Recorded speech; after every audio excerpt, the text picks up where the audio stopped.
Hello everyone, good morning and welcome back to United21 Season 30 Group Stage. My name is Retul and I'll be your host and commentator for today, where we have two best of threes. We were supposed to have one, but last minute changes, and we actually have two. Both of them being qualification duels. It's going to be the first one between Kono and Cubics, the one that we were scheduled to have, and then one at, 3 p.m., so about 5 hours out from now. We're going to have... Actually, no, that is going to be 5 hours from now. Astralis Talent versus Eternal Fire Academy. Eternal Fire Academy, a team that showed a lot of promise the last time we saw them. And Astralis Talent, well, that won the last season of United21. They were the Season 29 champions, beating out teams such as Wildcard Academy, Copenhagen Wolves, and also the Young Ninjas that made a pretty lasting impact over there. They're going to be joining Gen 1 and Prezi Volt as some of the qualified teams. Anubis and Nuke were banned. Inferno to start our days off. Mirage, and then Dust 2. Oh, this is the, as we call it down here, the Balkan Trinity, because we only know how to play these three maps. If you ever get a Balkan stack on Face It, minus Mirage, Dust 2, and Inferno, trust me, you're going to be perfectly fine. And we're soon going to be getting into the game, and when I say soon, I literally mean in a couple of seconds. And, well, the CT start for Cubics. Cubics are a team that love being aggressive on the CT side, which can be good, can be horrible. But Cubics showed to us in the previous season, and even now. In the previous season, I think it was the season before that, if I'm not mistaken. No, it was the previous season, I believe. They went through their group 2-0, and they actually had the Gen 1 Little Mix and Tricked in their group, which are not easy opponents.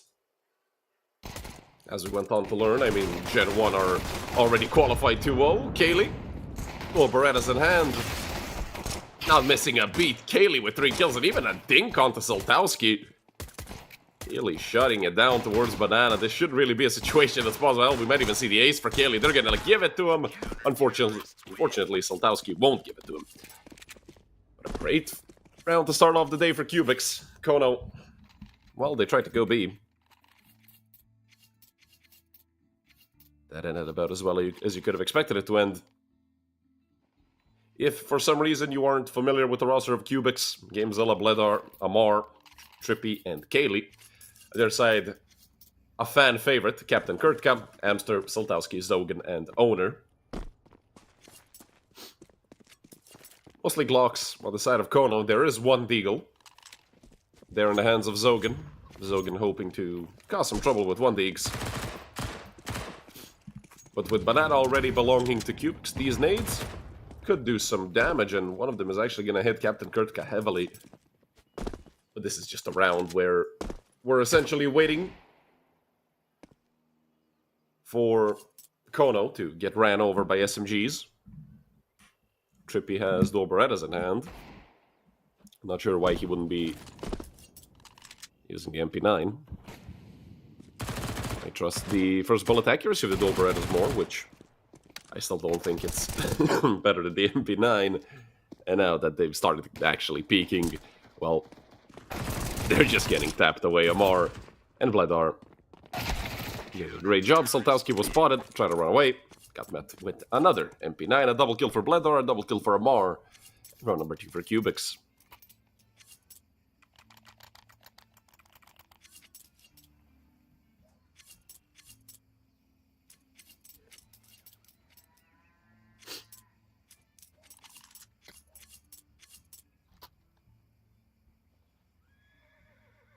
Kono gonna have their first full buy. I'd say this would be a real test for Cubics, but they still have 3 MP9s, so the advantage, unless we're looking at utility, should still be a little bit on the side of Kono. Gonna have a good chance here to get their first round, but if they run into an MP9 point blank with all their supporting utility, oh my goodness, they're still swinging. Kaylee might have wanted a bit too much. Oh, Gamezilla absolutely dunking Owner. So much damage done with grenades. Now Strippy up close and personal. Hamster. Ink for Dink AK is much better than an MP9, but Gamezilla still standing and fighting. 3 kills for Gamezilla. Just leave Soltowski. It's not an impossible situation by any means. Both players coming from CT. Of course, Soltowski doesn't know that. Extra damage done by the grenade. Molly gonna push him out, but not gonna touch him. And now is the decision. Does he go and fight? Does he run away? He's gonna try to push the smoke. Bledor didn't see him.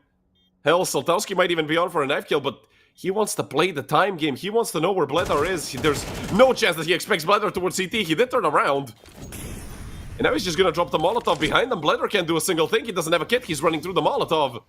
He's gonna put it out to 50 HP. Swing and a miss. Soltowski with the clutch, with the triple kill in total as well. What a way to get your first round. I can't believe that Bledor wasn't looking towards CT.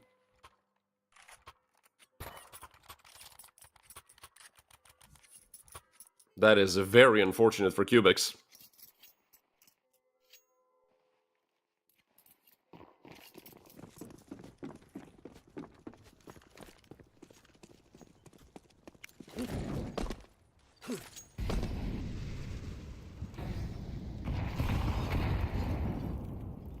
A lot of utility dropped in Banana by Kono.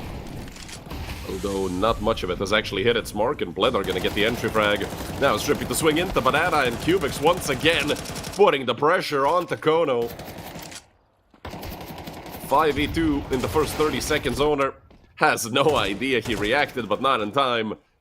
And that leaves Soltowski once again, but this time a much less doable clutch. Great flick onto Kaylee. But there's already a player on his flank. Amar deep into the T-apps, and, well, all Soltowski has to do to pass away is either peek or stay there. Doesn't really matter what he does, he would have been dead either way.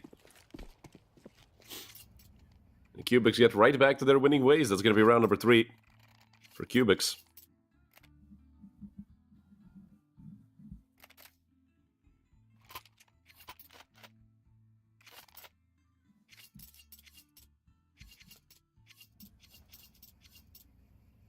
A full eco round for Kono, apart from 2 Deagles and a Tech 9. Nobody has Kevlar apart from Soltowski, so if they do get a gun, he could be a threat if he's still alive. And the gun gets dropped over to him, no aim punch. But again, they have to get to a gun first, and I mean, you look at the setup of Cubics, as opposed to their usual aggression, excluding Banana. Banana, they're always going to play it the same way. Oosh! Captain Kurtka, what a peek onto Bledor! I feel like he fell asleep on the angle just a tad bit. That should have been his kill all day long. But Bledor was slow to start in their previous match, so it kinda makes sense. Amar, bit of a struggle with the spray. He actually gets dinked by the Glock. He's gonna fall back into pit. Owner gonna upgrade to a Tech 9, and Soltowski still on a Deagle. It's a 2v3. Not completely impossible, but still a very difficult situation. And now that Soltowski is alone once again, last man alive. No guns to be found on top mid. He's gonna have to swing into long. Trippy might meet the same fate as Bledor.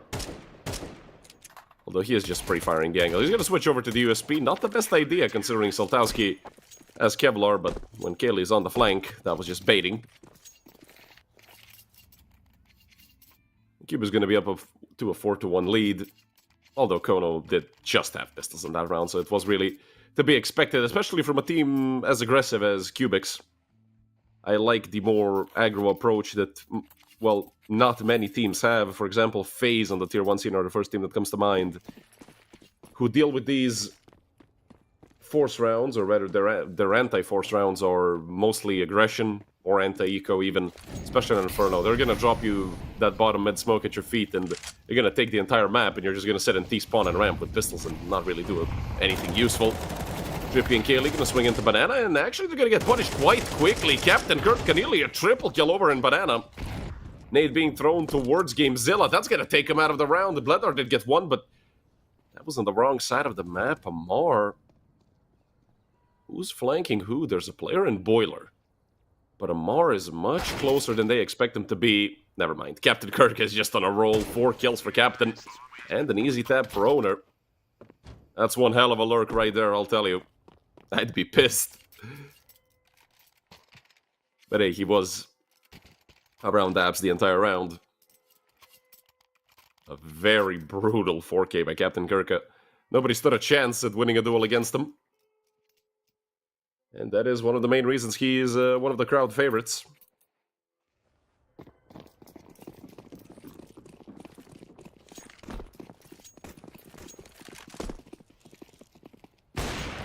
Soltowski, oh, that's, well, fortunate and unfortunate, because he did nail his teammate for 30-odd something damage, but he left Bledor on 58 HP. Collateral be damned, also on my screen, that was not even close to connecting on Bledor, but this game thinks otherwise.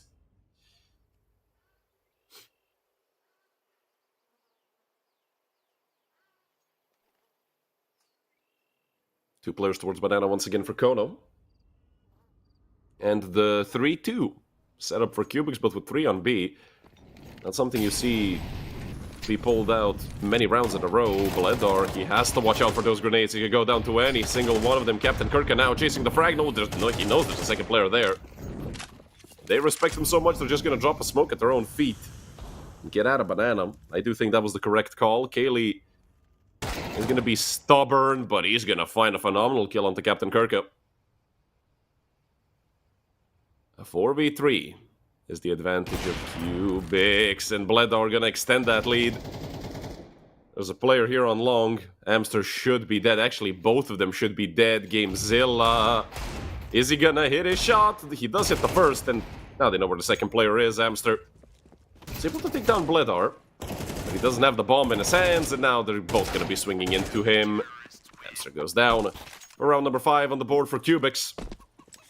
And the AWP is getting saved, and an AK to go along with it. But with 3 players lost in a round, well, I was going to say right before a full buy for Kono, but I don't think they're going to be hobbling to get a full buy. Captain Kirka can definitely go for a hero AK, and actually, considering the fact they already bought, Captain Kirka is going to drop an AWP.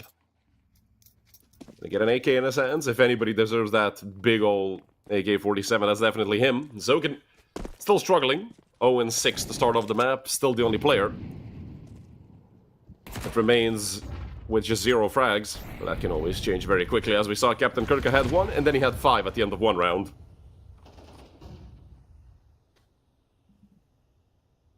Speaking of Captain Kirka, gonna punish Bledor for his aggression. That's the AWP gone. I don't think Cubics can really retrieve it up until the end of the round, or maybe if they decide to re-aggress into Banana with the retake utility. It gets thrown. Oh, and, well, Captain Kirka in his favorite position on top of the broken wall, catching Gamezilla off guard, and Captain Kirka is actually one of the players that, whenever you do get Banana control, he's going to get up there, and if he doesn't have a nade, somebody's going to drop it to him. He has a very good lineup for the CT nade. Coming from the top of half wall.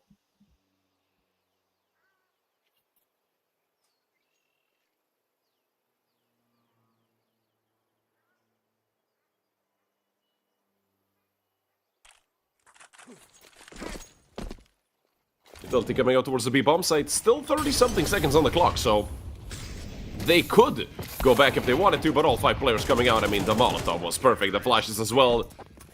And what a cleanup from Kono. 5 surviving players. There's not a single point of that. Actually, Zogan is on 99 HP, now that I say it. Another 4K for Captain Kirka. 8 kills in 2 rounds. Rather 3, because there was one in between, but good job being done by Captain so far. 10 frags already, leading the entire server. And also Zogan got his first kill, which is good to see. You know, the first one is always the hardest. This time, Cubics, a much different setup. They had to force. Bledor has an auto shotty. Gamezilla on an MP9 and 357s. That XM is insanely strong if you know how to use it, and I'm certain that Bledor does know. And with 3 players on B, Captain Kirka might get his... Well, I was going to say... Might get his AK taken away, because his hands are going to be full if he swings out. Smoke going to get blown open, and they're just going to swing through it, but it's a 2-for-1 and a 2-for-2, actually. Gamezilla yet to be traded. The Molly is eventually going to find him. And a Bledor and a Mar are left in the 2v3. Now it's a question for Kono. Do they think it's a B stack? And will they actually try to go back? Or do they just continue forward? Coffin smoke thrown. And another molly towards triple. Soltowski there to look at Banana, but he is checking back and forth. And as I always say, whenever you're doing this, you actually miss the timing on the side that you're supposed to be holding. Soltowski ready for it. He shot way too soon, drops a molly behind him, but Blitter is gonna take him down. And that's a bit awkward. Owner and Amar looking at each other, they just didn't know it. Both of their screens completely white. Round number 4 for Kono, but they did lose 3 players, which does mean that their economy took a very big hit.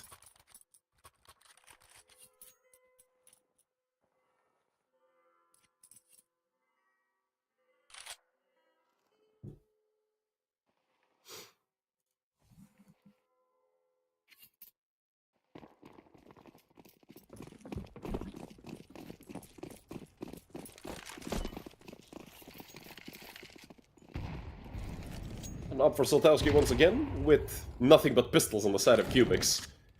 A 4-1 split, just hoping that they actually get rushed towards B and they can take advantage. Oh, well, that might be a helping factor to the round. Amar got a 1-deed onto Zogan. And Kono still don't know how many players are towards A, and Amar is being very aggressive. There's a player right next to him, Amar with another. Owner not ready for it at all. Amar sends him back to spawn. And now Kono are making the rotation to B where, well, it's only Trippy. Cubics rotated out, now they're rotating back actually. But the utility has already come out. Is it a bit too late? You know, there's a player towards Coffin, and with these pistols, as soon as you tap the bomb, they might even try to push it. It might not be a bad idea to actually drop a molly somewhere or even smoke yourselves on the site. And he's thrown towards CT. There is a player coming in through Banana. Amar with the deagle. He already has 2 in the round. Amster looking to be tricky in the smoke. He is only going to get 1. It's a 2v2 now. A 1v2 made. Captain Kirka completely alone. 30 HP up against Amar. He swings into him and Captain Kirka gets the round, but what an attempt by Cubics. 4 kills. Captain Kirka needed a multi-kill once again. He got a triple this time. And Kono are able to even it up on the scoreboard. Although a very valiant effort by Amar and the rest of Cubics.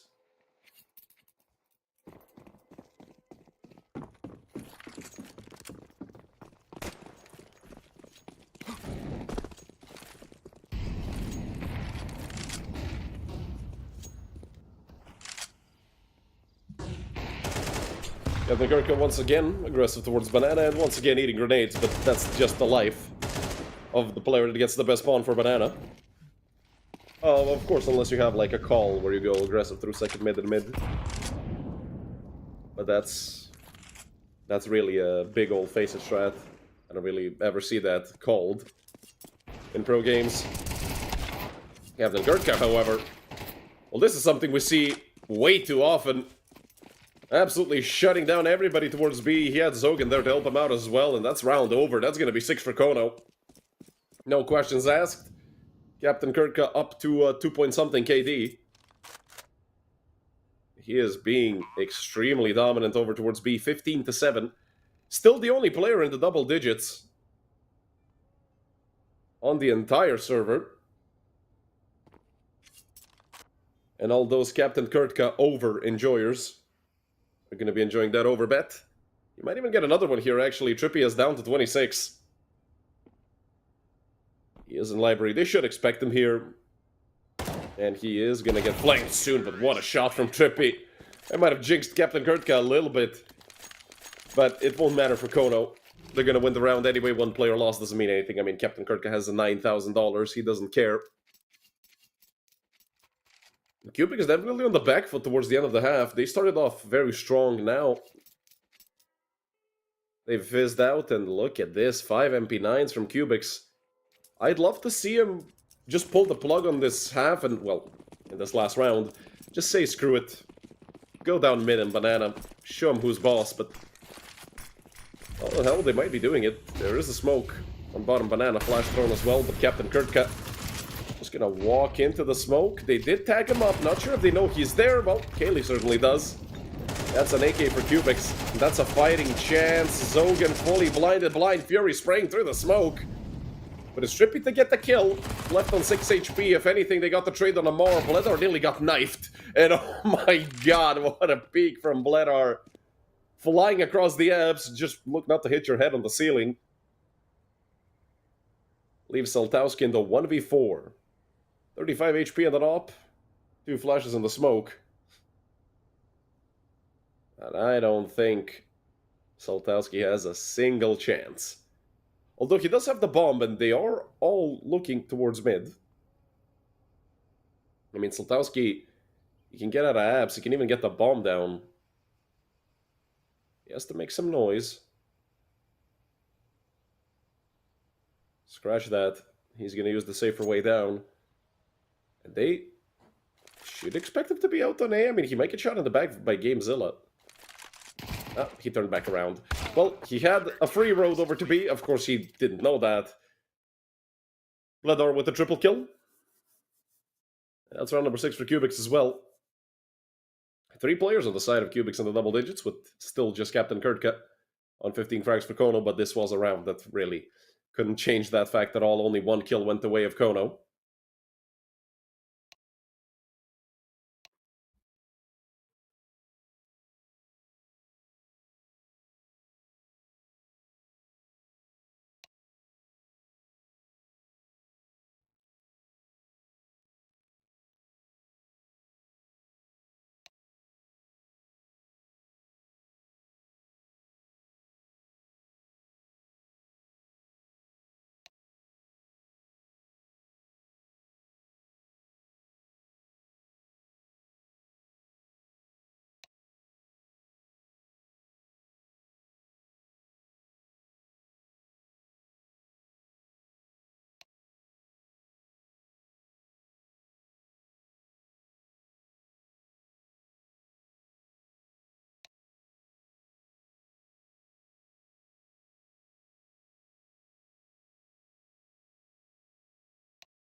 I feel like all the players are ready by now, so we should be getting right back into this match. Or we have technical problems and we're going to sit here for a while looking at the scoreboard.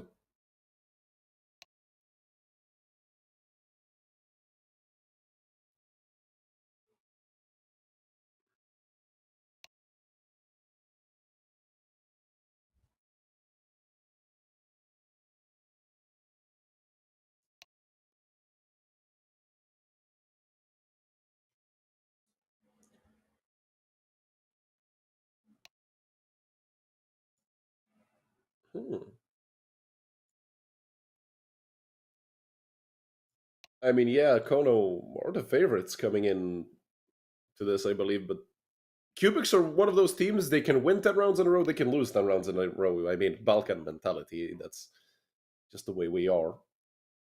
If you look at any of the teams from our region, that's true for all of them.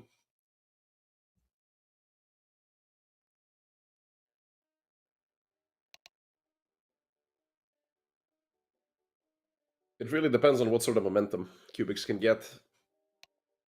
And obviously, if anybody's going to join Captain Kirk on the side of Kono.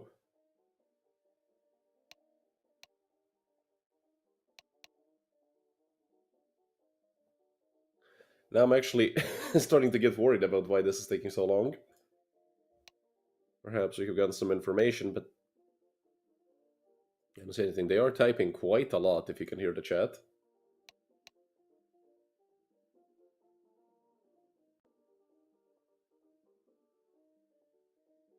So we are hoping for a quick return.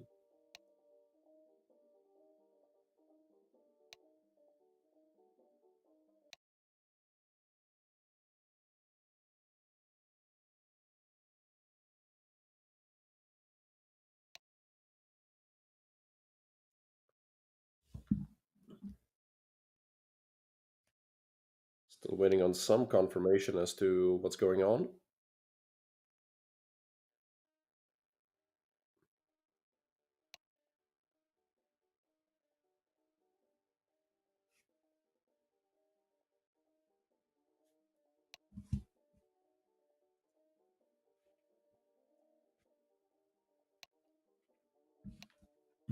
Hopefully, it's nothing serious. I would love if we were able to see chat, unfortunately.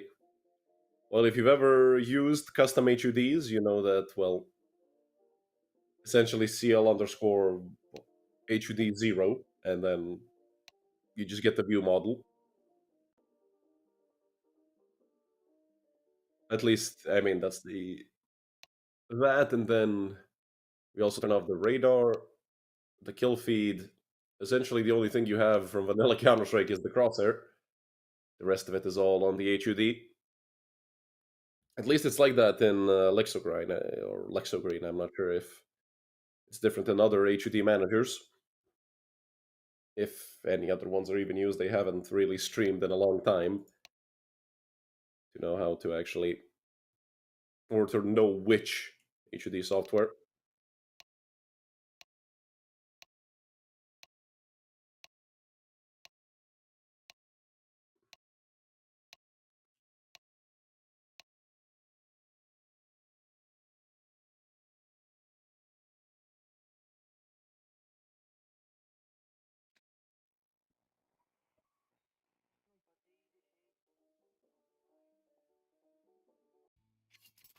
And we're finally going to get back into the second half.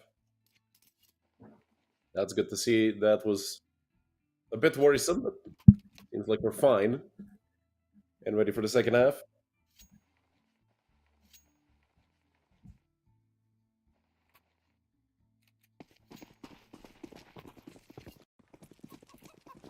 Chance for either of these teams to break away before guys even pick up the first two rounds of the hat. Oh, maybe even the first three. Just then the opponents decide to force a lot of action towards mid.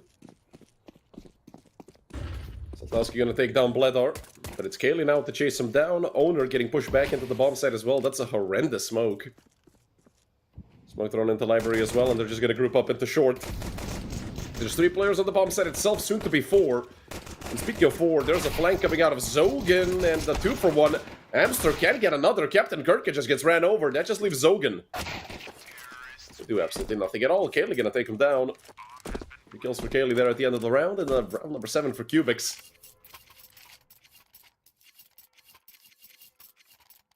This is exactly what Cubics need to get the ball going.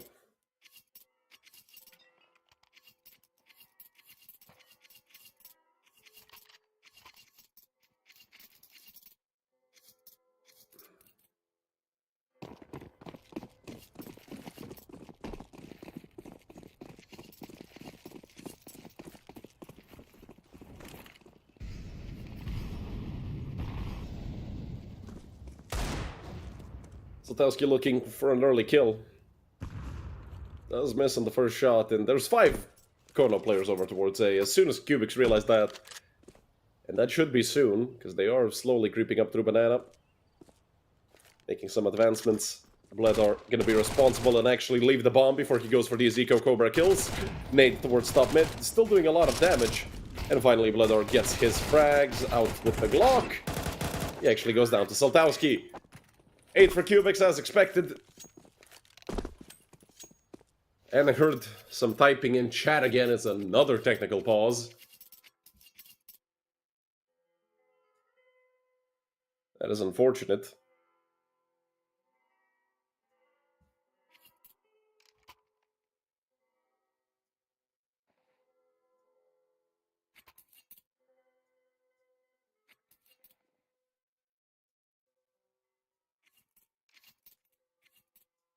Hopefully it gets resolved soon.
I am hearing some messages being exchanged in chat, but still unsure what exactly the problem is. Bledor hasn't bought anything, which leads me to believe that might be a problem on his end.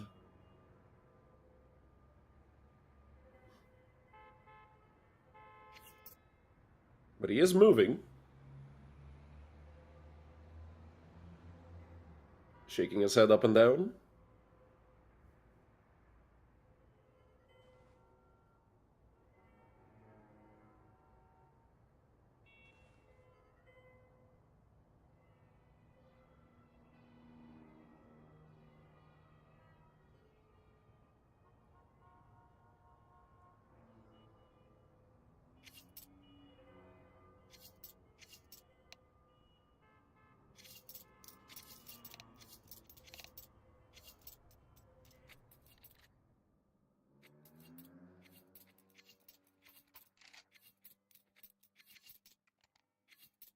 We're finally going to get back into it.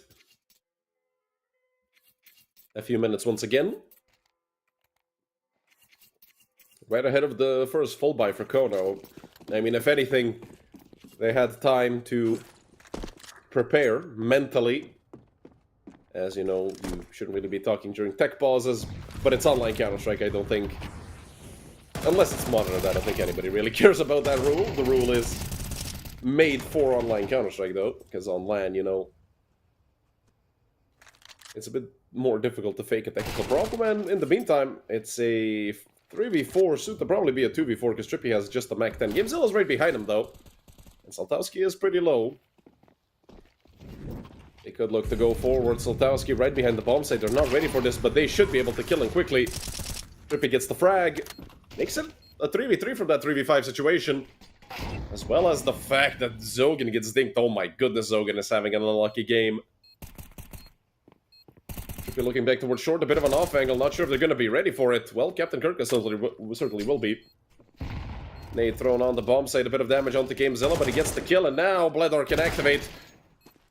Although he overswung on that second peak, Owner with more than enough time to defuse the bomb, and, well, the first full buy round of the second half is actually going to go the way of Kono.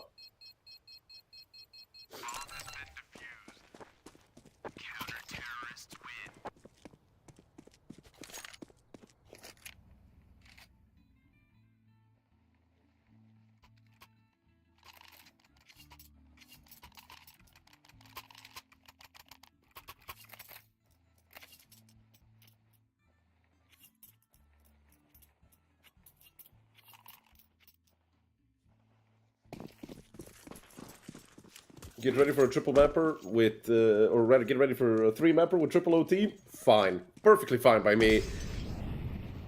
If I wasn't sick, I'd be even happier. But every 30 seconds I have to mute myself to cough my soul out and then get back to casting, but it's fine. But I don't know. I mean, the first map is definitely close, although next map is Mirage. And oh, Kaylee. Up against Zogan finally. Zogan with a multi-kill. I think this is his first of the game. And he does do it in a quite important round. This is the chance for Kono to actually even up the scoreline.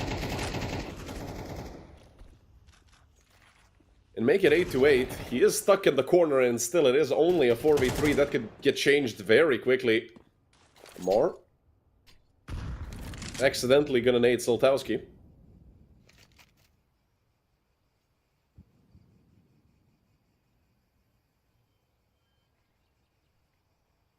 And the situation has calmed down a little bit.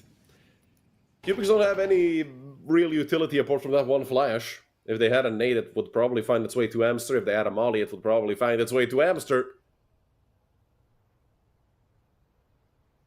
But in a situation like this, all Amster has to do is not die immediately. He can peek once and attempt not to get killed, and then, you know, they play around the info he gathers. They are very close here on shore. They know there's one player on site, one towards Spit. A bit of team damage from Amar, and Trippy and Amar somehow actually get into the bomb site all on their own. Shutting down the defense of Kono. And even though Zogan finally got a multi-kill over towards Banana, seems like it ultimately won't matter. Owner doesn't have a kit. He is almost full HP. He's going to be the main factor in this retake, as Zogan has to go very slowly, because he's dead to a single bullet, but he has a Molotov and he has a kit.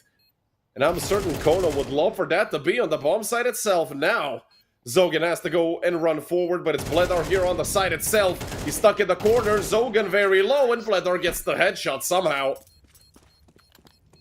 But that was his kill all day long. Still, I mean, he just needed to connect one bullet anywhere, and Zogan would have been dead.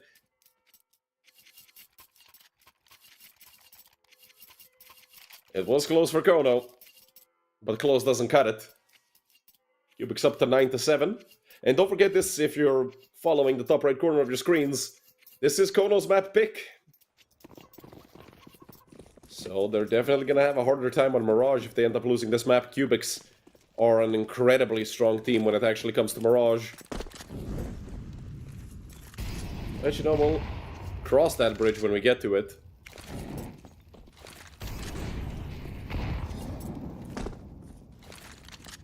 Once again, it's a heavy B stag, this time by Kono, who are on another, essentially full eco, even though they have 4 upgraded pistols.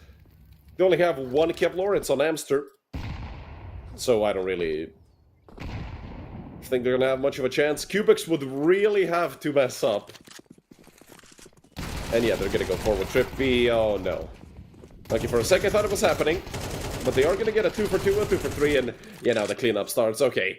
They got me worried for a second, but a double kill for both Gimzel and Bledar.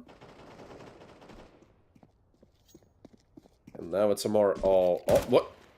Hello? Amar? I think Amster genuinely stepped on Amar's head there, or at least jumped over him. But even if Amar did go down...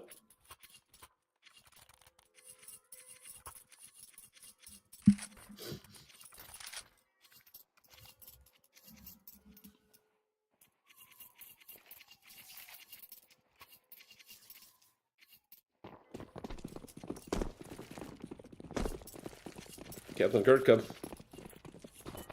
slowing down here in the second half. He ended the half with 15 and now on 18. But obviously it was the T side where he, as an entry fragger, does always have that chance of making a massive multi-kill every round. Kono with just 1 round in the second half, but I mean, speaking of Captain Kurtkin being an entry fragger, well, that's exactly what he just did. Although Trippy gets the trade and Hamster... That is extremely unfortunate. The 4v3 owner should get at least 1 kill, and that's essentially a trade. The 3v3 is how this round is going to finish. It's a retake for Kono. Although they don't have a kit, they have a decent chunk of utility, but so do Cubics. 2 nades, smoke Molotov, 2 flashes up against 2 flashes of smoke in the Molotov. Oh. The action as well, peeking from Boiler to their back to the more, wins the round for Cubics. No questions asked, all Zogan can do is tuck tail and run away. Though nobody's gonna chase him down, no reason for Cubics to throw away money. It's not looking the best on their side when it comes to economy.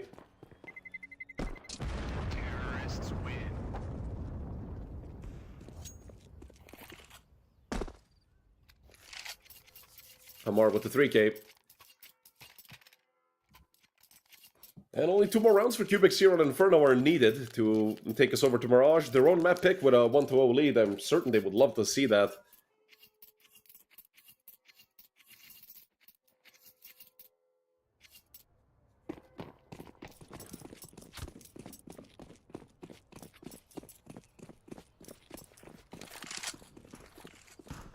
Going to be the first one up mid. Kono half by.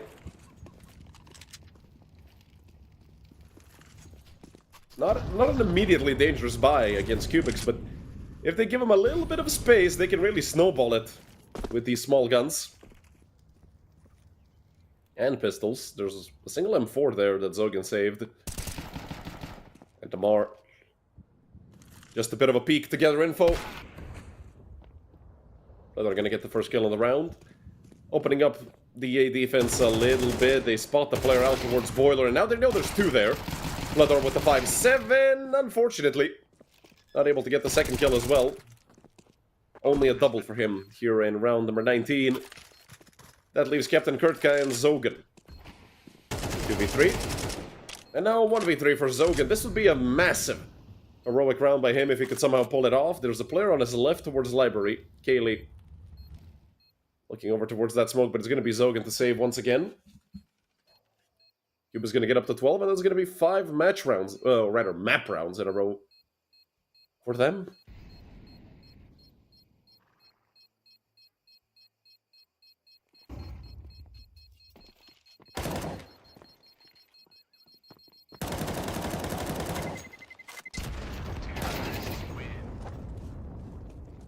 That's unfortunate for Zogan. Did get 1 kill on the save, but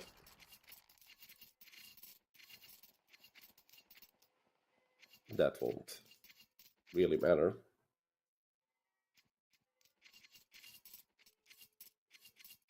Wasn't it Joel who was last banned for match fixing?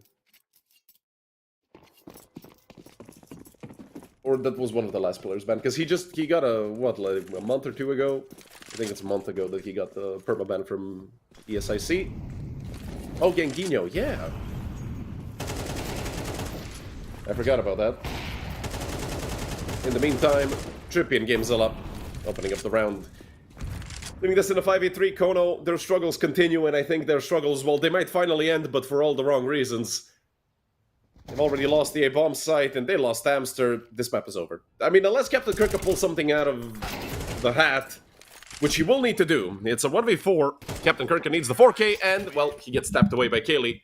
No chance for Captain Kirk. 13-7. I saw you guys predicting that scoreline in the chat. Well, you guys were 100% correct.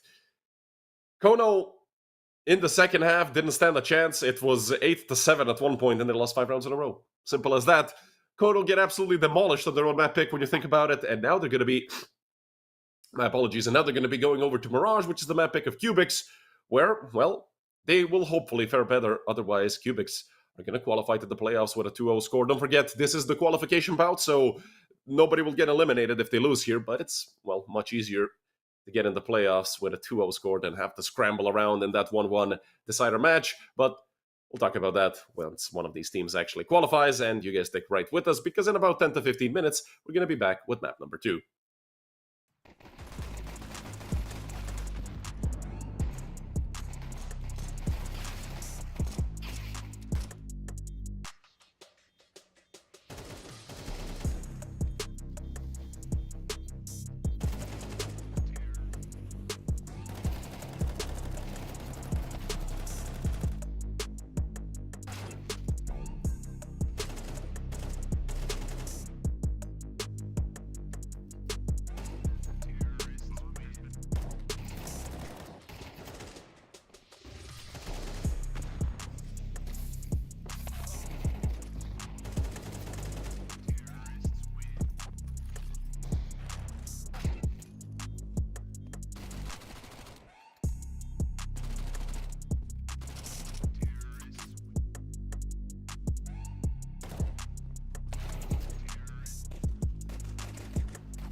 Hello everyone, and welcome back to map number 2 here in the qualification best of 3 for the playoffs between Cubics and Kono.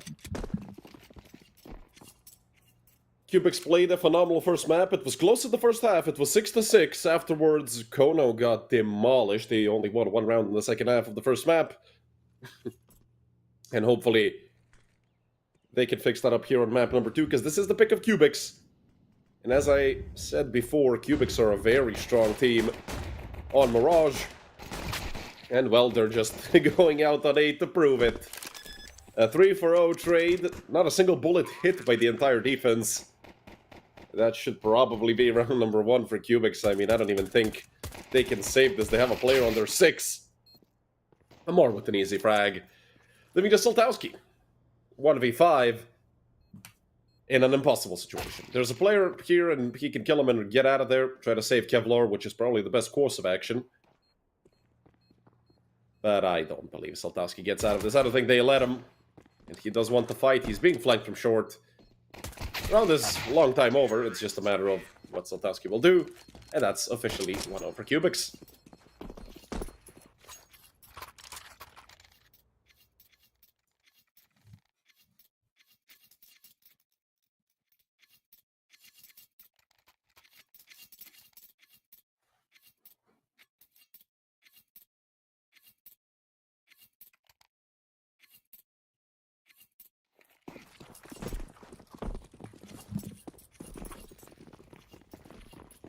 Just a single P250 in the hands of Captain Kirk. Everybody else on starting pistols. Zogan is on a P2K.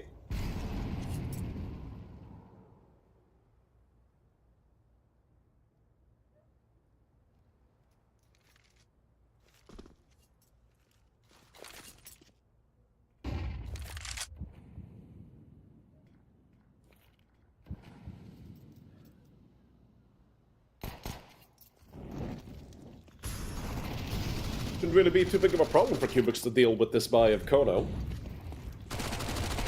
Obviously, only Captain Kirk is a real threat.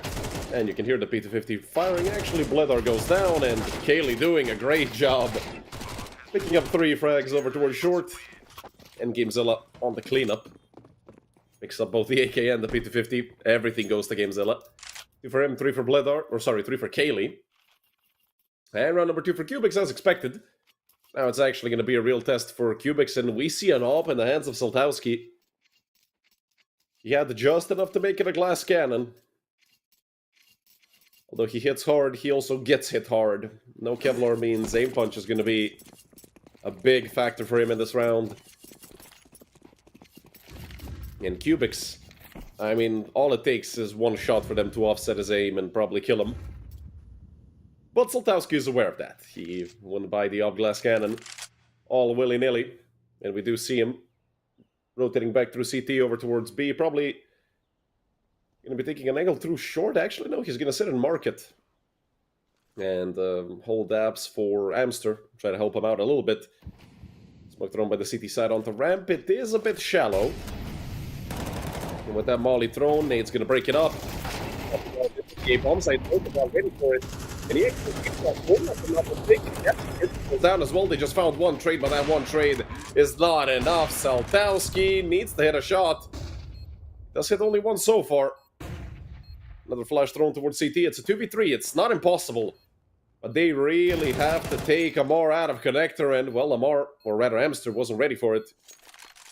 Which means Soltowski is in this 1v3. Stuck towards Ticket. Hoping that he can save his AWP, but that's looking like mission impossible at this point. And I'm pretty sure Gamezilla is still holding CT. What a flick from Soltowski. Quick reaction, and there is one player right behind the smoke. Amar gonna take him down, a double for Amar. And round number 3 for Cubics. That's also gonna be an AWP getting saved. For Bledar.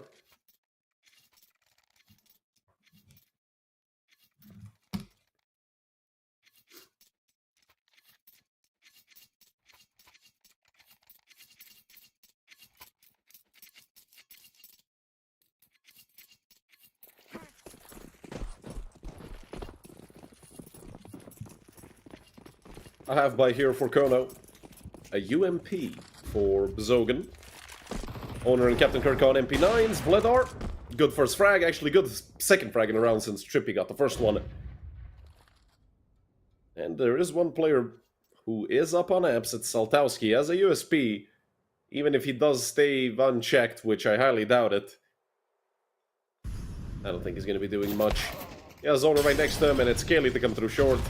And now Owner might be able to get one for... No, I was going to say some extra money, but Amar loves this map, and he loves fragging on it.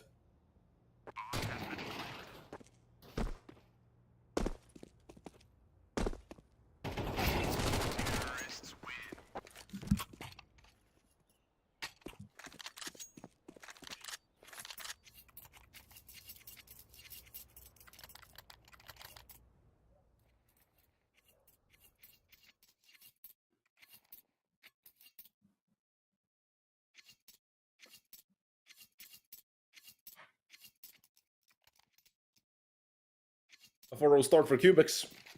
Kono are gonna need to cut off that momentum very quickly, because, I mean, if Cubics start playing like they did on map number 1 in the second half, it's gonna be a big problem for Kono.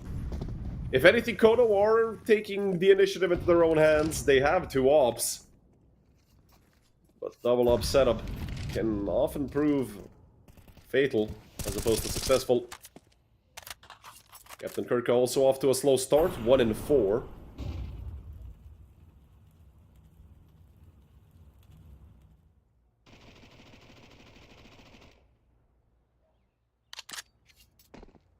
A heavy mid setup for Cubics.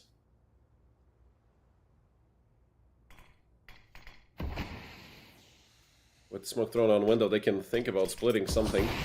Although the defensive smoke does come out, Nate to short should do a decent chunk of damage. Owner down to half. Captain Kirk in the meantime actually lost his life on short. Owner should really look into staying alive here. His position is very important for Kono. In the meantime, well, Amster is stuck on backside, but Saltowski's there to help him out. 2 ops holding up the bomb site, and, well, they're doing a good job so far. Amster with the no-scope! And that just leaves Bledar and Trippy. Trippy is, well, coming out from window. He is very low, but he does get in a duel with Zog and Bledar in the middle of short. He's a dead man soon or not. 1 HP left for Bledar. That's a cause to save. For sure for Cubics. It's going to be an AK in the knob being carried over, but their money is so strong that losing 1, it had to happen eventually. Might as well happen in a situation where they have a lot of cash.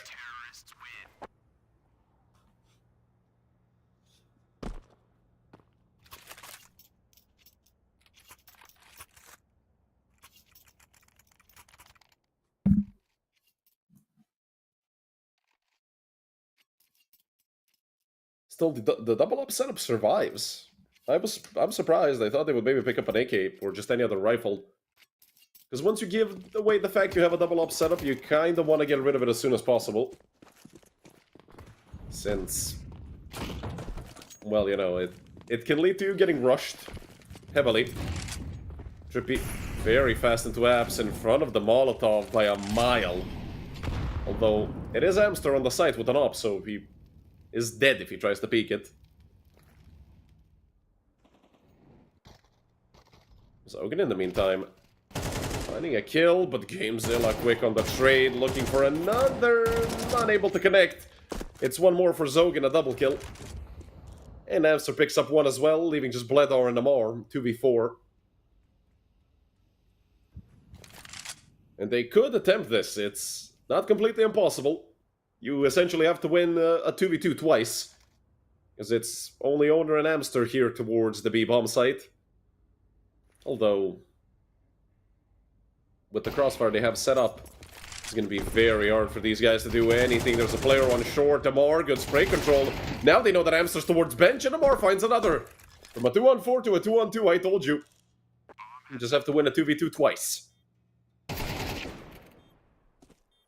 What a peek by Amar. Leaving just Zogan. 1v2. And Bledar should go towards that angle anytime now. Does see Zogan over towards short. Gonna take the line over towards short, but Zogan's already gone. What a round from Amar. 3 kills in the 2v4. Shutting down Kono, and that's a very tough round to lose. If you're Kono.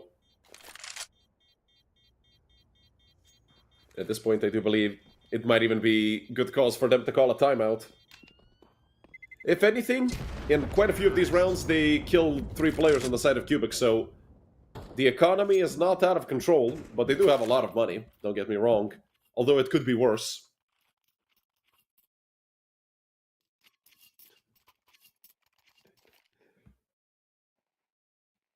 Yeah, Kurtka really translates the jacket, I didn't know that. Thanks for the info.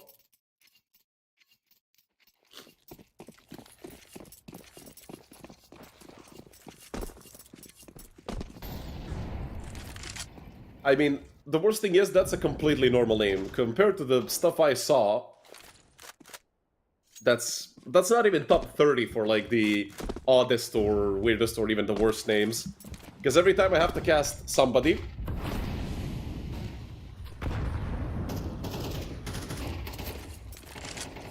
utility out already for Cubics, and even with that smoke getting broken open, it's...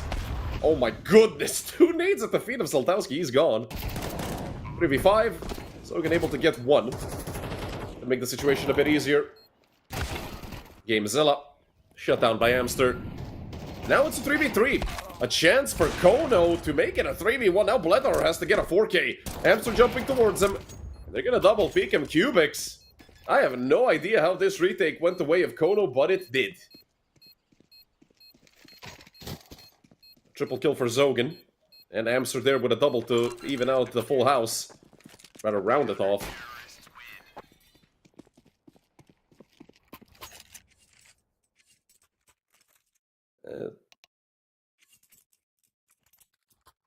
And there's the first tag pause used by Cubics. I do think that they themselves know that that was a bit of a odd retake to drop.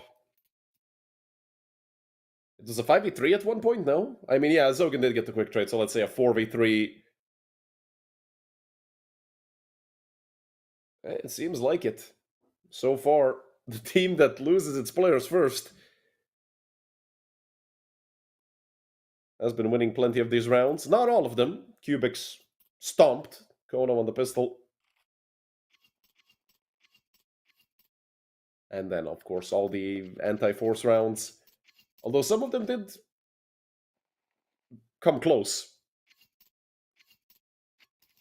But close doesn't cut it, especially not against Cubics, who have come here with a vengeance.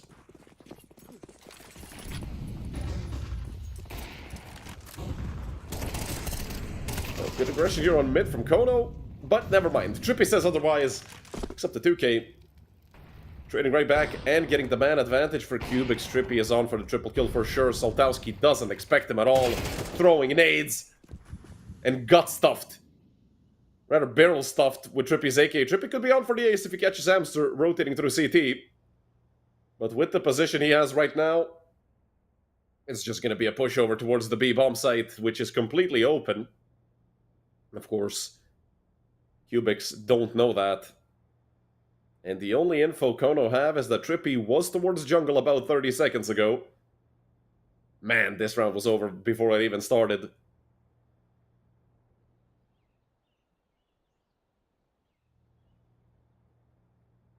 Trippy could go down if they do hard clear this, or they look the wrong way. Trippy accidentally pressed G on his keyboard. Flew his AK, that would have been catastrophic if Zogan actually peeked, and Zogan, I think he caught a glimpse of Trippy, but doesn't really matter, the damage has already been done. Trippy, if anything, looking to get the ace. Could find it. Zogan coming up close, but this time, well, I thought the timing didn't favor Trippy. Doesn't matter, he flicks over, finds the ace, and round number 6 for Cubics. A phenomenal job done. And Trippy there to up his statistics a little bit.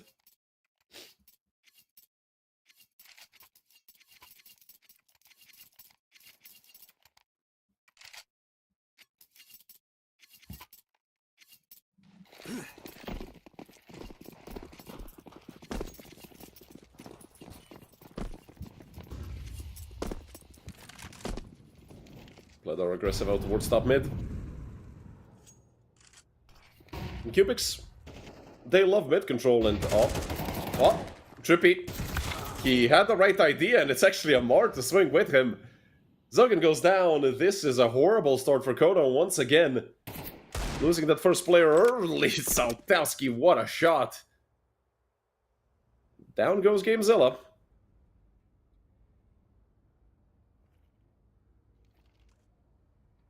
Now it's Trippy. Out from Con. Nobody is looking at him. They're clearing out Palace. A loner just went down on ramp. Easy kill for Trippy. And now it's just Amster and Captain Kurtka.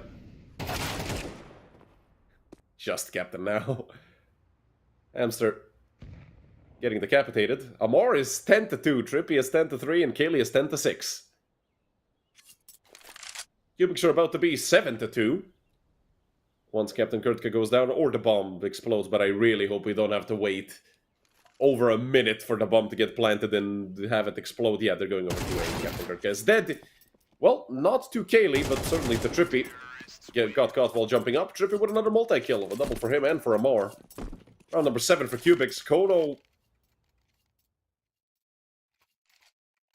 I kinda get a little mad when teams are losing by a big margin and not calling timeouts. Hell, we give you 4. You might as well at least use 1 to say, oh, we tried. But it is Kono. They do fix things on the fly more often than not. But that could come back to cost them.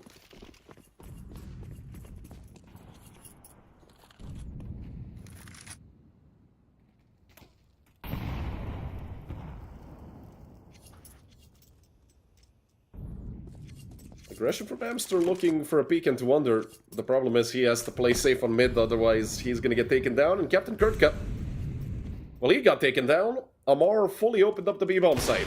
And there's a player in under. Bledar does not care. Easy kill for the sniper of Cubics. Amar with another. I mean, Kono. If I say what's happening, I might lose my job because they are getting screwed right now by Cubics. That's the nicest way of putting it. Wherever Cubics want to go, they get there and they're hitting their shots. Saltowski has to get the hell out of there. Gamezilla, if anything, he's gonna go down to Zogan. Zogan, unable to get the second kill. That just leaves Saltowski. And he's probably a dead man. Does get the first, but Kaylee was there.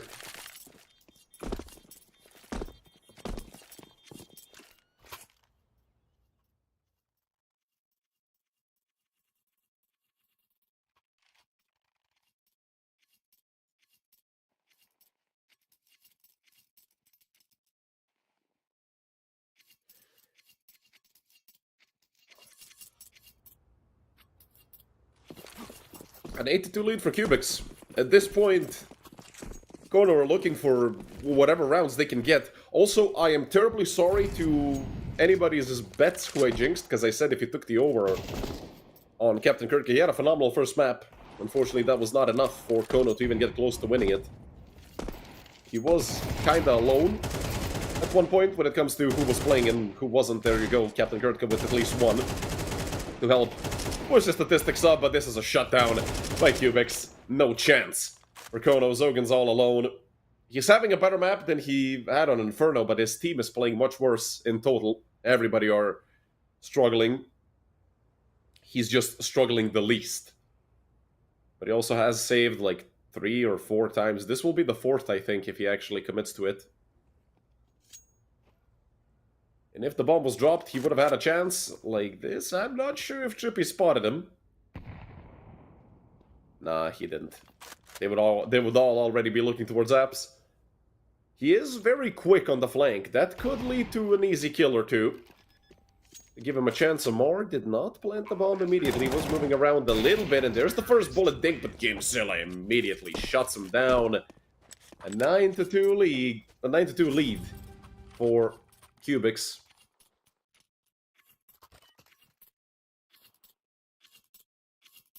I'm not sure what Kono can do here. Apart from, well, either cry or pray. A double up setup once again, Amster and Soltowski.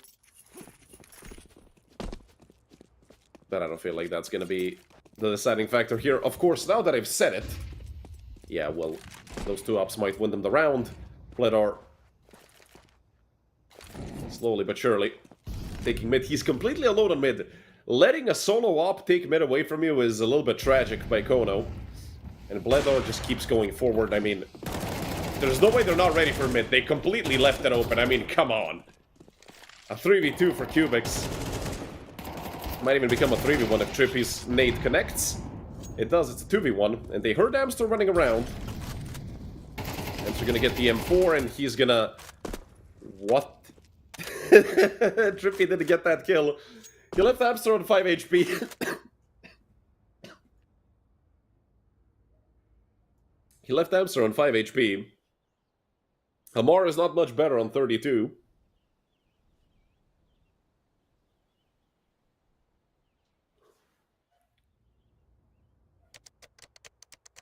Hamar is going to get the bomb down. So Amster gets put on a timer. And man, is it scary having to 1v1 Hamar. 14-4. Both him and Trippy. Let's see if Amar's going to get above him on the scoreboard. And the answer is... a resounding yes. A 10-2 half for Cubics. Kono... they're getting demolished, getting stomped, ran over. And Yugi, so on and so on. Yeah, close half. I mean, the way Kono played, these 2 rounds seem like too much, honestly. No timeouts called, which personally pisses me off. And then the rest was just... I mean, they're having a bad map, which is understandable. Because I said, I mean, Mirage is Cubics' playground. They're a phenomenal team. If the decider was Anubis, somehow, I would say that this is, you know, 3 maps picked by Cubics. I think Inferno, Mirage, and Anubis are the 3 best maps. Although they also play Ancient very well. And that's also a thing to consider. Cubics actually have a pretty good map pool now that I think about it.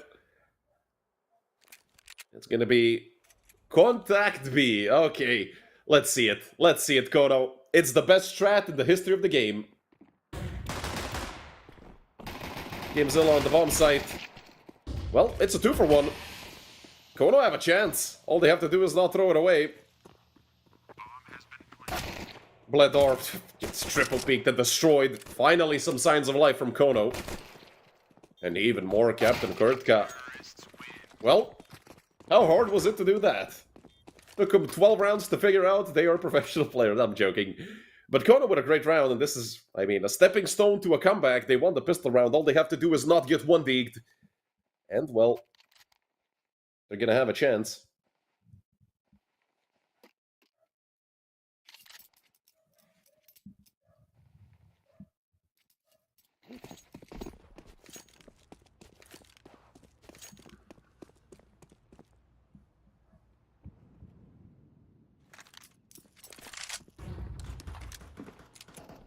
Kono quick to come out mid. There's 3 diggles in the hands of Cubics players, although not a single one of them is with Kaylee. I'm a bit disappointed. If you've been following Cubics for a little bit, every time this man gets a deagle, he hits at least 2 1-digs, but Trippy picks up 1. Kono, please fall back. Don't push a smoke into pistols. They're gonna break open the smoke. Okay, well, when they play it like that, they kinda can. Molly into jungle, and yeah. Easy kills. What? What a shot from Gamezilla.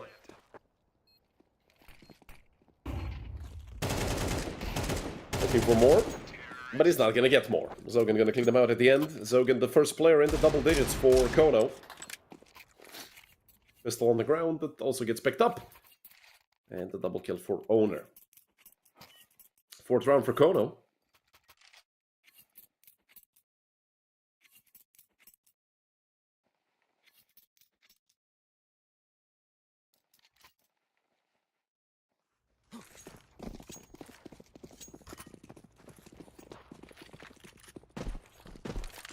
Another round with pistols for Cubics.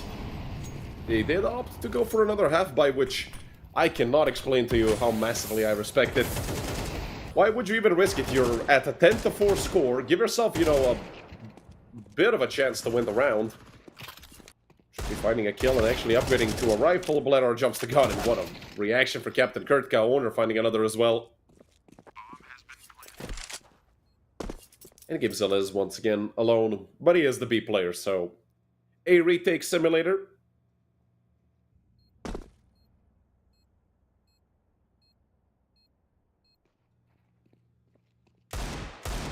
GameZilla. Unable to find a single kill this time. That's round number 5 for Kono.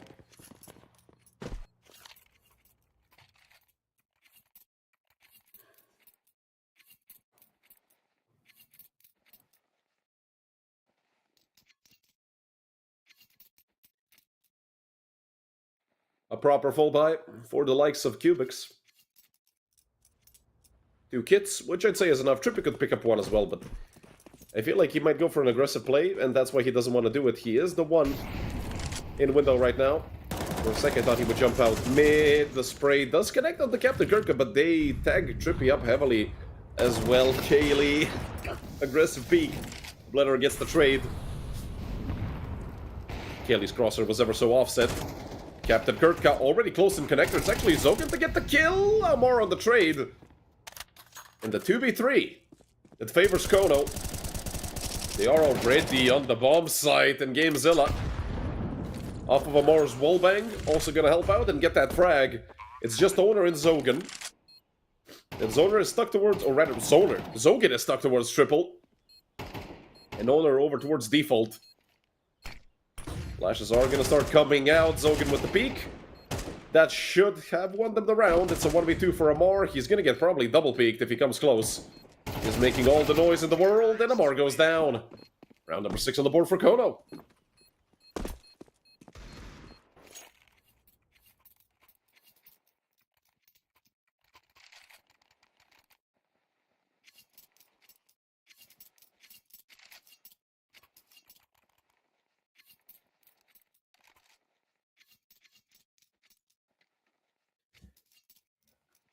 The lead is slowly melting away for Cubics, from 10-2 to 10-6.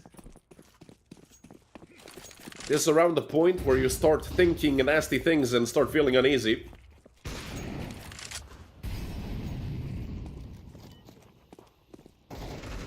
Amar goes down on short.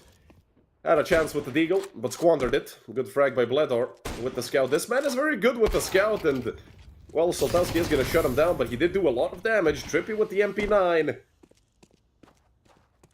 It is becoming a little complicated for Kono, as they do still have that back 10 with Hamster, so they could maybe send them out. Obviously, they're going to send him out first. Soltowski went down in the meantime.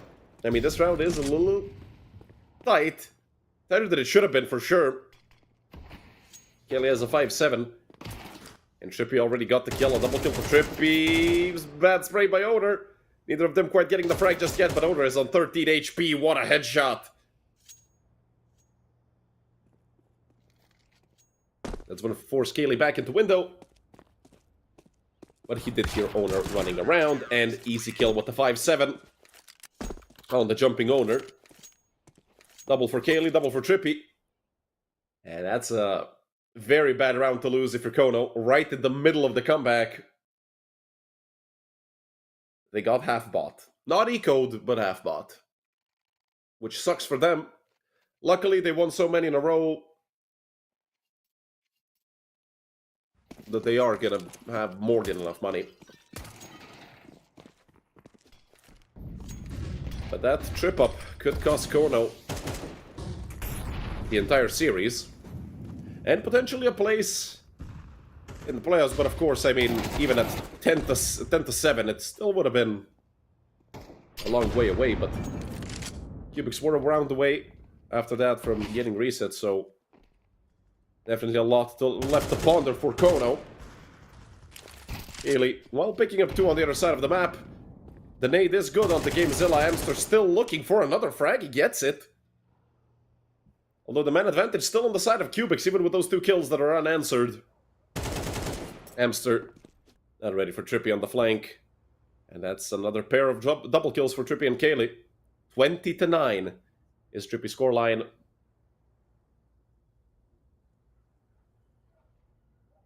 Which means owner. He did spot the player out towards top mid. Trippy goes down. A 1v2 not completely impossible. Although, okay, Kaylee just gonna demolish him. Phenomenal third kill to round off the triple kill, and the 6 match rounds in a row for Cubics. Yeah, Kono. This is not the Kono that I saw last season. Because Kono qualified through a relatively tough group. They played they had a 2-1 victory versus Wappa. Then they lost 2-1 to Astralis Talent, and it was a very close match. They lost 13-11 on the third map. Then they beat Ents Academy 2-1. But here, up against Cubics, it might just be the fact that Cubics' playstyle does not, you know, fit Kono's. Or rather, that Kono's doesn't fit Cubics', and then Cubics can just run them over whenever they want to. They do have a 5v4 Kono, so might not be over just yet. A bit of a team kill. And there is a player on stairs, but they're just shotting it down. And now it's Trippy and Kaylee up against Saltowski, who has just a deagle. They know exactly where he is. They're gonna swing him, and they're gonna take him down. Trippy to end it off. 13-6, and a 2-0 victory. Here for Cubics, who are gonna be the 3rd qualified team, if I'm not mistaken. I'll have to check that really quickly. Gen 1, Pre-6, well, yeah, they're the 3rd team that qualifies directly into the playoffs. We're gonna see, well, 5 more in total, so there's still a lot of Counter-Strike to be played. And you guys stay right with us, because... oh, that's a long timer. Because in 209 minutes, we're going to be back with the second match, which is going to be Astralis Talent versus Eternal Fire Academy. It sucks that we didn't get to see maybe a longer best of 3 to chop that timer, maybe even in half. But, you know, that's the way the cookie crumbles sometimes. So, I'll see you guys in about, what, that's... oh my god, that's over 3 hours. And you guys, well, go to the gym, go visit the Bahamas, come back. You're still going to have time before the match starts. And I'll see you guys in a couple of hours.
Hello, everyone, and welcome back after an extremely long pause to the second best of three that we have for today between Astralis Talent and the Eternal Fire Academy.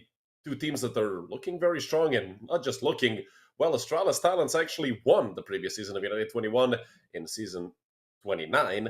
They absolutely demolished the competition. They beat everyone, and then they faced the lower bracket winners, Young Ninjas, who came up and also came up short up against Astralis Talent, and this is also another qualification bout where either Eternal Fire or Astralis will go straight to the playoffs, and the loser will get another chance to qualify further, as both of these teams did win their opening duels, although Astralis, they did struggle a bit less against Wampa. Eternal Fire AC versus Skinwalt Gaming was relatively close. At one point, we saw earlier today on the bottom right of your screen, Kono versus Cubics, where Cubics absolutely destroyed Kono. It was a quick 2-0, and, well, we were sat here waiting for exactly 209 minutes and 52 seconds to actually get into the program, maybe a bit extra with these few more minutes that have passed.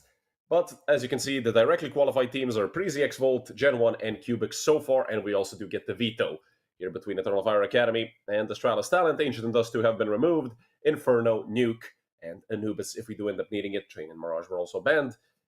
CT side starts, as always, for these teams. I don't think anyone so far, except for my brain stopped, but it was on Anubis. That doesn't matter here because it's going to be the decider, so the teams get the pick after knife round.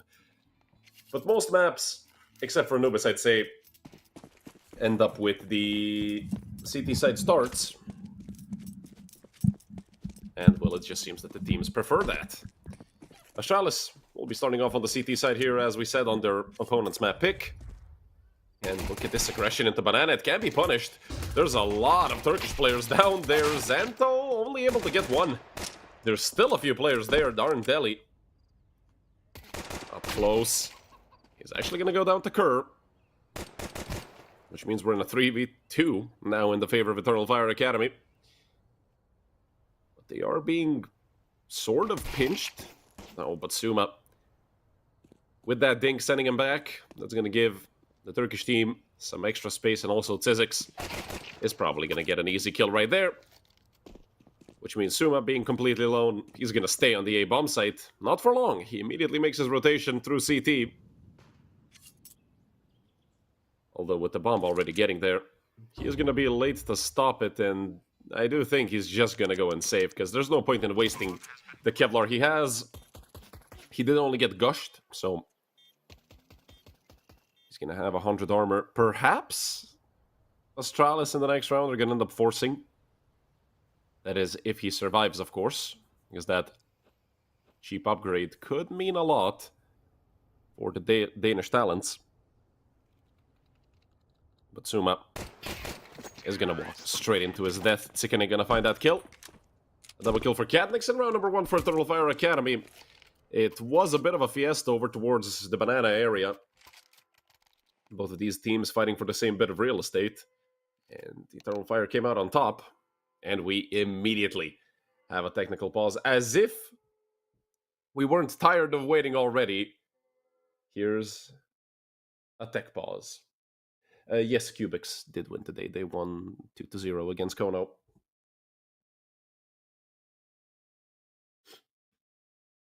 Unfortunate that we have a tech pause so early in the game. Especially considering the fact that we have no idea what's happening. But last time, I do think... Was it Veg who had connection issues? I think it was. The last time we saw Eternal Fire Academy, I think it was Veg. Not to, you know, pin it to him or anything. He did have some connection issues where he would literally drop mid-round. So, you know, it might be that again. Luckily, it's going to go away very quickly. We're going to get right back into more Counter-Strike. We do see the force out of the side of Astralis Talent. 2 Deagles and 3 5.7s. A bunch of utility. Surprisingly, the Danish team put a lot of focus on the utility. Who would have? Danes love their nade. And the exchange over Banana by both teams. Nobody really taking any damage yet. And Astralis putting 4 players to start to round off towards B. Obviously, they have 1 player getting the antenna flash readied up, so as soon as they, if they hear anyone approach, they can hop out and hope to get some frags. And close range, 5-7, lethal. Even to these fully bought up players. Nade stack towards the corner, but nobody there. At least not to receive it. Just the shoulder peek from CT, and Darren Deli spots out the peek. Smoke does get dropped, but Sizzix, he wants to push this straight into a, well, 5-7 round. Darren Deli behind the smoke. Tracer's leading right back to him. He should probably get out of there. And we do see Eternal Fire immediately making the rotation. It's only Kerr on the A-bomb side. I mean, the rotation from the side of Astralis Talent, I don't want to say it's late, but it didn't even begin yet. Although you never know. Are they sitting behind the smoke on Banana? Are they not? That's a good nade on the Cadnix and Darren Deli. But the bomb does get planted. And the Astralis Talent are put in a retake situation. It's a 5 versus 4, some change. Worth of damage done onto Cadnix, Darren Deli, and Veg. Definitely, but attemptable if anything, but they did just lose their only kit. It was immediately picked up by Suma. And with Sickening going down towards Abs, this retake is shaping up to potentially be something. The flash is thrown out, but now the rifles are actually showing their worth, and in the blink of an eye, the 3v3 gets completely broken open by the Turkish team. And gives them their second round.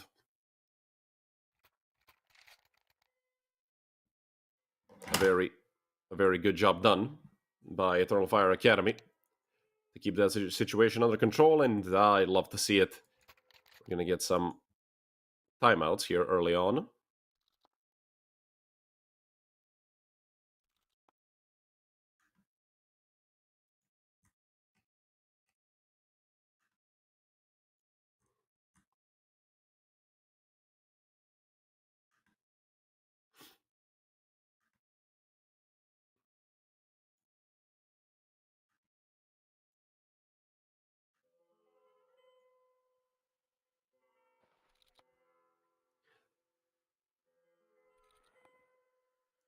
And the tech pause to go along with that round win, meaning that probably Eternal Fire weren't happy with the way that round turned out. Maybe they wanted it to be even cleaner than it was. But 3 surviving players was at least okay. Get that economy developing early. 1 nade thrown into Banana by the side of Astralis. They still have 2 in their hands. 1 is with Croc, the other is with Kerr. I do believe they're going to be lining it up for Carr. It's just a matter of, are they going to time it well? Yeah, the answer is no. So now completely defenseless, although Croc does have another grenade. I do think he dropped it over to Kerr with the shoulder peek Kerr. I wonder what they're going to actually do with the nade. He's going to drop it over towards Sizzix. It does do a third of his HP and damage, but I don't think it really matters in this situation, because Kerr is completely alone over towards the bomb site. And, well, Darren Deli should be meeting up with him real soon. 55 seconds on the clock. And Eternal Fire seemingly have picked the correct bomb site. Darren Deli gets dinked. I'm pretty sure he's completely confused as to where that came from. But I feel like he could trace back the dots over towards Dark, and now he's going to swing out with the AK. Easy kill for Darren Deli. The rest of Astralis Talent, I mean, it's a question if they will even attempt this. Yeah, no, there's no point in saving, but not giving your opponent any extra money certainly can feel like a reward within of itself. Seems like it goes 1 for 1, and Veg is there to clean up. Hopefully, not lose the AK. That just leaves Croc. P250 in hand. At this point, he's just fishing for an exit frag. Maybe a rifle. But Veg is gonna take him down. Triple kill for Veg. And Eternal Fire winning the first 3 rounds in a row. But now the real first test, actually. the first real test comes up. A full buy for the side of Astralis Talent. We saw Xanto dropping up over to Ansgi. Ansgi, who played a very good tournament in the previous season of United21.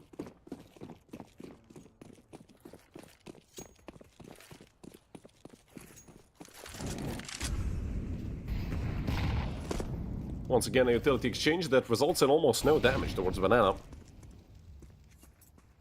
Ansgi does see the player, and that's going to be an easy kill for Ansgi. I mean, Veg has no idea how far he sticks out in that angle. Ansgi says thank you for the easy frag.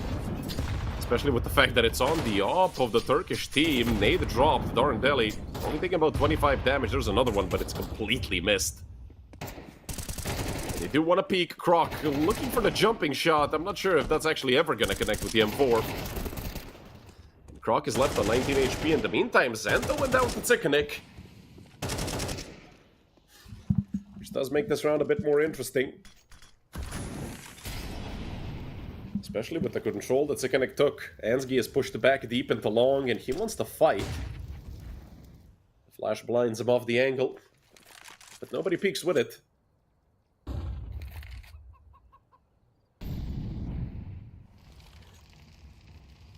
Eternal Fire. Making the rotation back through B. Smoke thrown on 35 seconds. It's going to leave Eternal Fire with 20 seconds of a clear line towards the bomb site. Of course, they could look to explode through the smoke, which it seems like they're going to be doing. Kerr hiding back into New Box. Did see Croc over towards CT. They might think that site is clear, actually, but they have to clear this. Although Kerr is going to strike first. Catlick's there to get the trade. A 1-for-1 is perfectly fine. And the long silencer gives away Croc. 2v3, made a 1v3, Tsikkanik. Doing a great job with the op in this round. That he picked up off of Veg's corpse. Ansgi just gonna turn back and save the op, but it's a matter of if. Because there is a very angry Tsikkanik here, who just swings into him. Great job done by Tsikkanik to get the 3k, and even takes the sniper of his opponent to give to Veg as a sort of talisman.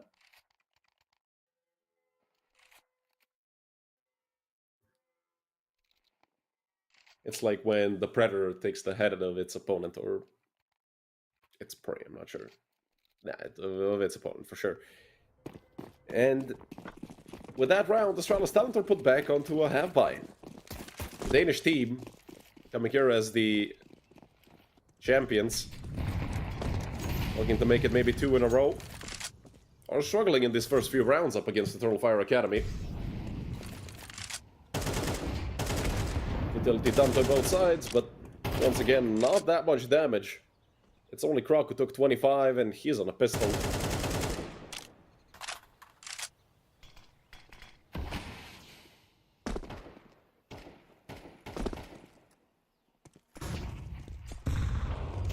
Good job done by Astralis Talent, if anything, to take banana control, but Croc has to look out. Those AKs can melt even through a smoke very quickly. A few stray bullets connect and you're dead. Ooh, Darn Deli gonna have his hands full. I like the idea from the Danes. Pinching into mid. It's just a matter of who's gonna strike first. The op goes down and there's more players here. Ansgi doing a great job with the secondary. The Darn Deli's there to get the trade. I don't know what the hell happened with the rest of Astralis. They are quite far away from their teammate. Xanto somehow ends up killing Darn Deli.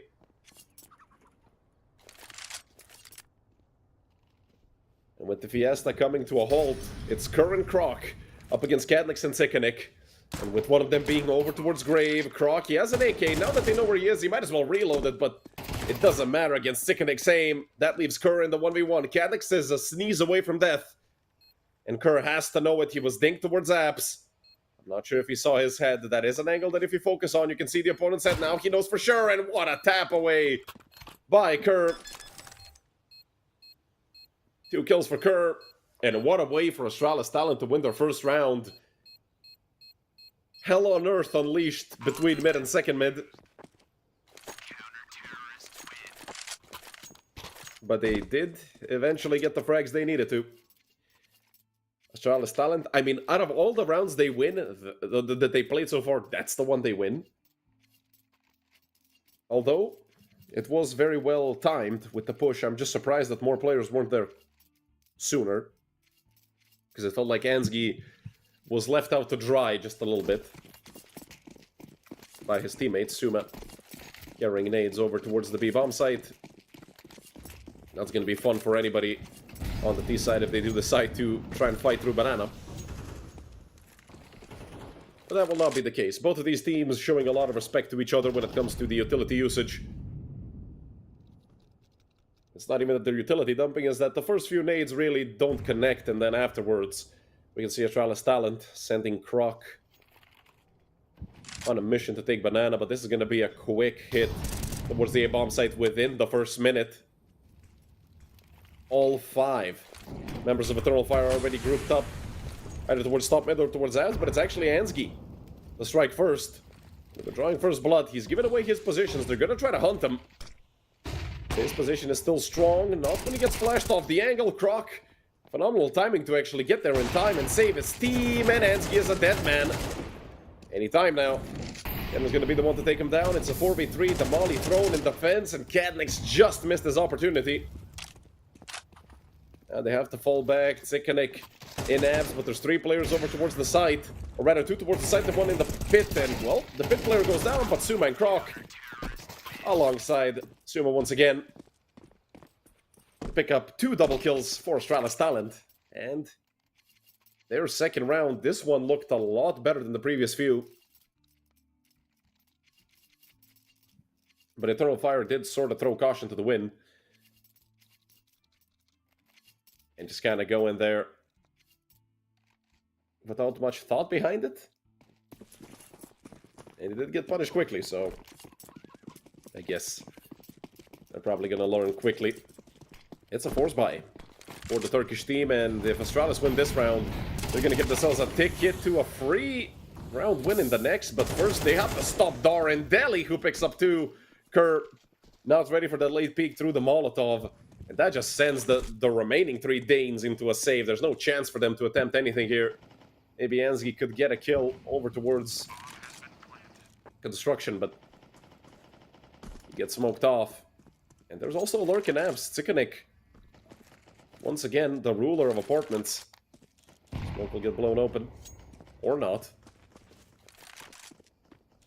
But it was fading soon anyway.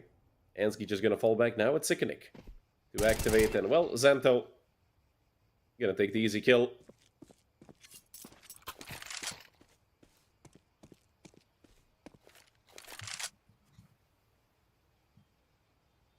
That's round number 5 for Eternal Fire. They should have won it versus the Pistols, but it was a little trip up that cost them 2 rounds in a row, but now finally back to their winning ways.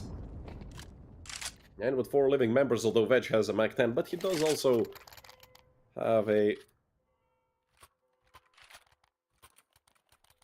bunch of utility on top of him.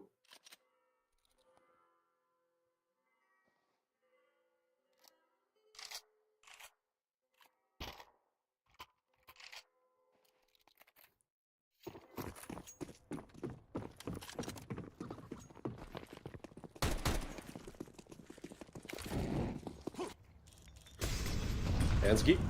Oh, looking for the aggressive mid-peak. He could get swung into, and he does swing early. Surprised it's Tsikanik, but it's a trade of an op for essentially a Mac 10. Especially with the op being in a position where it cannot get picked up again. Unless it does get taken off the ground by the Turkish players. Which, considering Veg is still alive, could happen. But so far, 0 interest into the sniper rifle. Just want to go forward with the AKs and single M4. There is a heavy setup being played towards short. Veg, he's definitely going to get caught out. Great reaction by Astralis talent. They actually bring themselves a man advantage, and Kadnix walking into Xanto's crosshair. Narendeli once again towards Apps.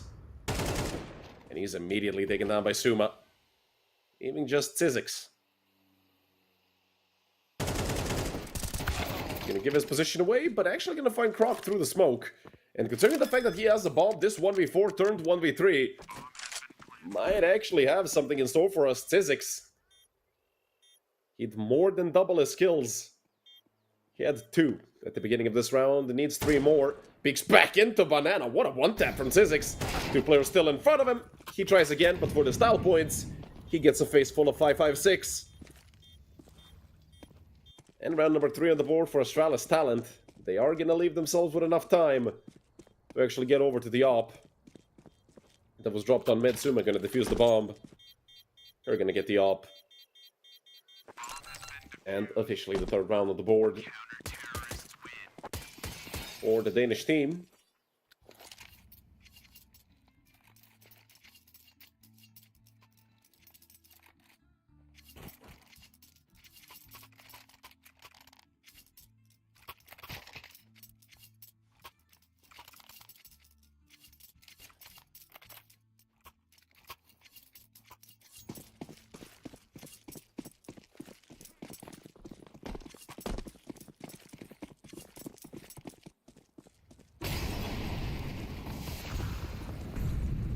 Fast mid-rush coming out of Eternal Fire. All 5 of them going to be running up, but towards long, not towards short. Molly thrown by Suma. They are going to try to push him through it. It's 2 players, 1 by 1, and somehow Suma doesn't get that kill, but it's Kurd there to help out, and a phenomenal job done by Kurd. The smoke is questionable at best. Zento from the bomb site to pick up 1. It's Zizix once again. This time, it's another 1v4 turned 1v3, but the bomb is in an inaccessible spot.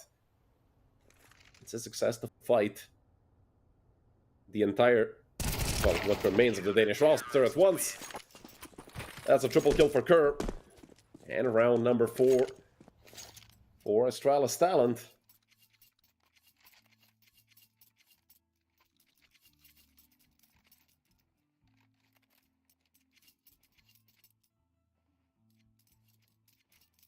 So far, just upgraded pistols, not even Kevlar. For the side of Eternal Fire Academy.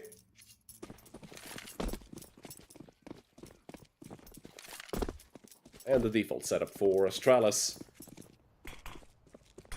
Smoke thrown deep into Banana, but it's Don Deli, and I was gonna say in front of all the utility, actually, he gets a face full of grenade. And the molly under his feet, and his teammates in the meantime are all getting melted away. Leaving once again just Zizix.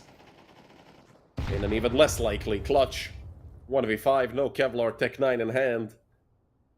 Just a matter of who's gonna... well, Zento. Might just be best for him to fall back and leave that eco frag to one of his teammates. And I love the fact that they're not really giving him anything except for, well, Zento playing the shoulder peek angle.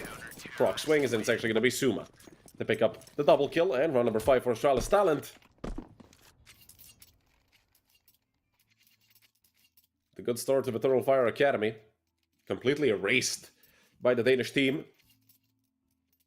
And considering the fact that this is the pick of Eternal Fire, and also the fact that the next map is Nuke, I'd say that Eternal Fire really have to bank on actually winning this map.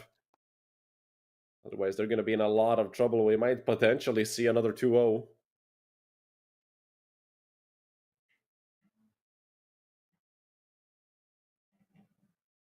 Another technical pause.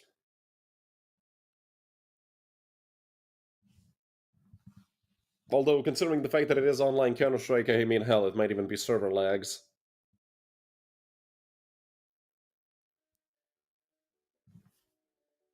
Realistically, it can be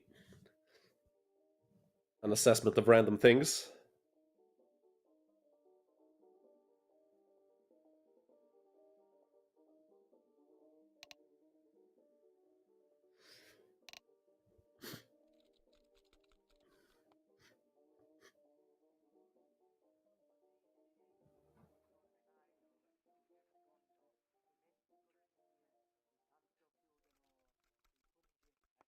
Luckily, the pause is incredibly short, which does let us get back into Counter-Strike right away.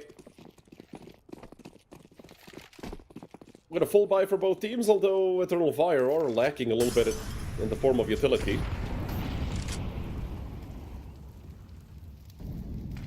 Which means they are going to have to change their approach to this round, and Astralis Talent actually feels like they recognized it. Oh, Kerr. Hold on, Kerr making a play, and it might have just paid off. This might be the round-winning move. Holding W for 3 seconds through a smoke, it's that easy, ladies and gentlemen. Of course, if I don't jinx him, which, I mean, I have a tendency to do. Hopefully, Kerr is going to be fine, and they're all going to run right past them. Kerr with a 3-man spray down. Croc, all he has to do is survive or get the kill. Even better. Zickenick last man alive, and Kerr with the showstopper. 3k spray down, phenomenal spray control, and trigger discipline to let all those players get on the screen, get the crosshair well positioned, and win the round for Astralis Talent.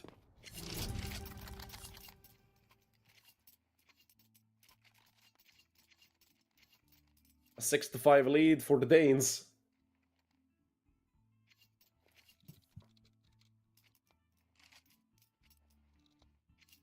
Eternal Fire.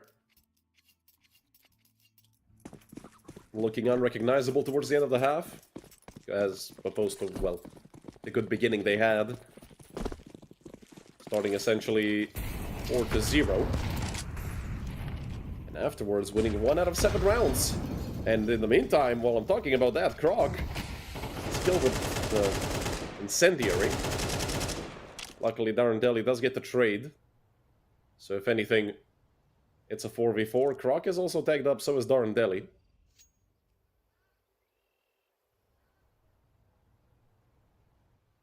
It's weird not hearing anything on the server, with complete silence.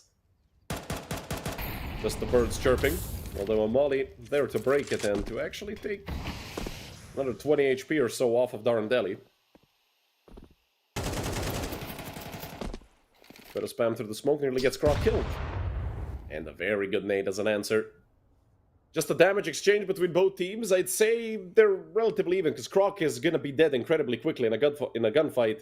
And Zizix and Darren Deli, well, they're both around half HP. Hansky. Ferrari peek maybe by someone. Oh! Zizix. I mean, if you're wearing the jersey of Eternal Fire, you're going to be hitting peaks like that for sure. Xanto, good flashes to help him out. And actually, Zizix did get Croc with the a good peek by Xanto, but he just misses. Leaving Kerr in a 1v3. It's doable.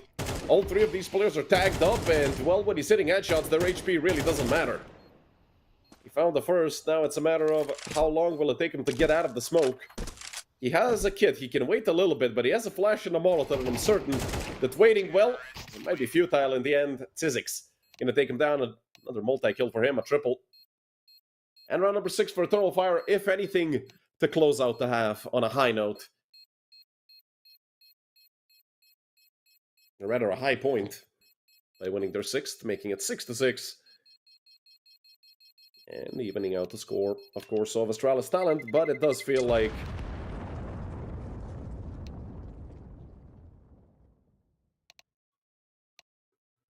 Astralis Talent did play a better half. It all got kickstarted with that 1 round with the 5-7s, and then, well, they just kept snowballing it, doing a great job.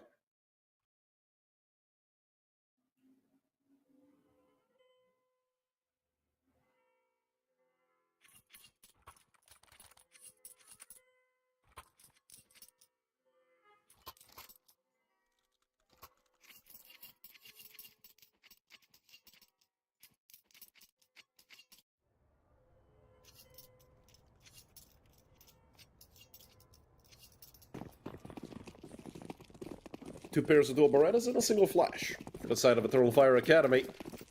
On the other side, 1 set of utility for the Danish team. Edge, hearing all of this on mid, immediately pushed back towards the side. Darren Deli as well. Gonna give him space, there's no reason to be fighting that aggressively.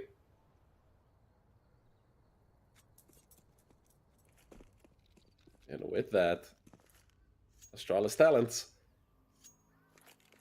going back over towards the B-bomb site. It's Zizix and Cadnix on the site itself.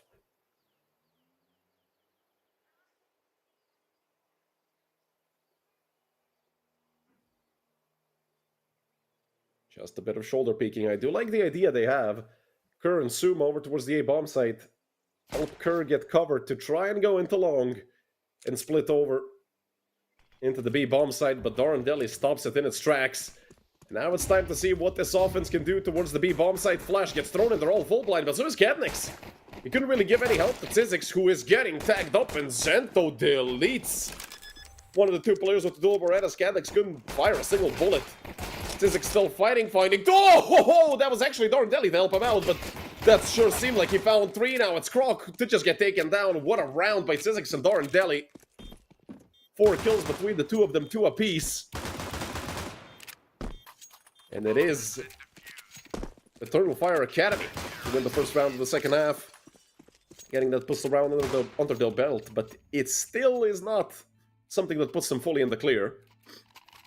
Considering the fact that Astralis Talent did get the bomb plant, which should mean that they actually, well, get together a full buy.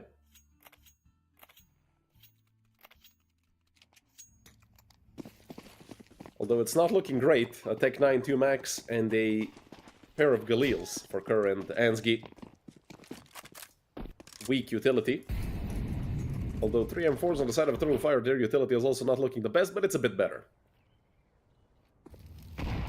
So what now if you're Astralis Talent? A few nades dropped over top of them. And oof, that's a big dink of the Katnix. Nade follow up, but it's not gonna get the kill. Croc. I like the enthusiasm, but that's not gonna cut it here. Katnix left Suma on 14 HP, but Suma is just gonna go down to Tzizix, who's on for the ace. Triple kill already.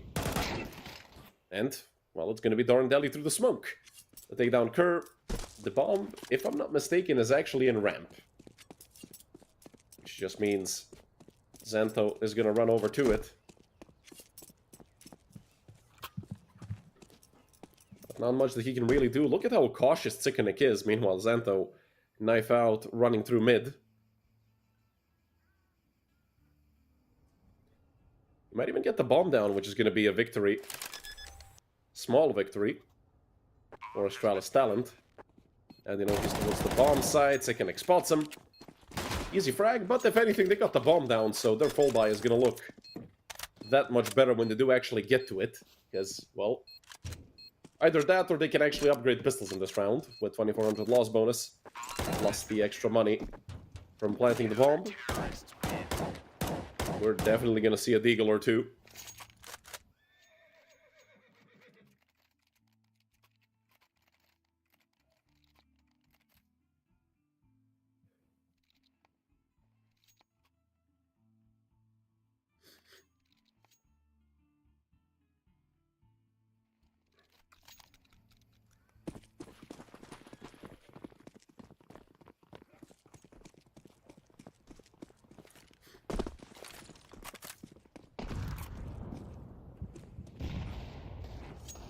Four deagles in the Tech 9 for the side of Astralis Talent. Zento up close and personal towards the apps. Does seem like it's going to be a quick A hit for the Danish boys, but all picking one by one into Darndelli is never a good idea. He also has help right next to him in the form of Veg. But it's a matter of, well, Darndelli did end up needing it. Rock took him down, and that just leaves no Rock to hit another one dig. 2 kills, not bad, considering they didn't invest more than a few deagles in a Tech 9. Could have been a lot worse. They all could have been lined up by Darndelli, who picked up a double. But Eternal Fire, a very similar start to the previous half. They won the first 3 rounds. They also actually won the first 4 in the previous half of Inferno. And if history repeats itself, well, it's going to be relatively bad for Eternal Fire, but let's see. The first full buy for Astralis Talent. Look at Veg immediately using that deep mid smoke to peek in the second mid. They are spamming it. And, well, that's a hit. Didn't seem like a hit on my screen, but Suma goes down. Veg with the quick reaction on the entry frag. He can fall back immediately. Gives the up over to Tsikanik, who's been tagged up. Now Astralis Talent are stumped.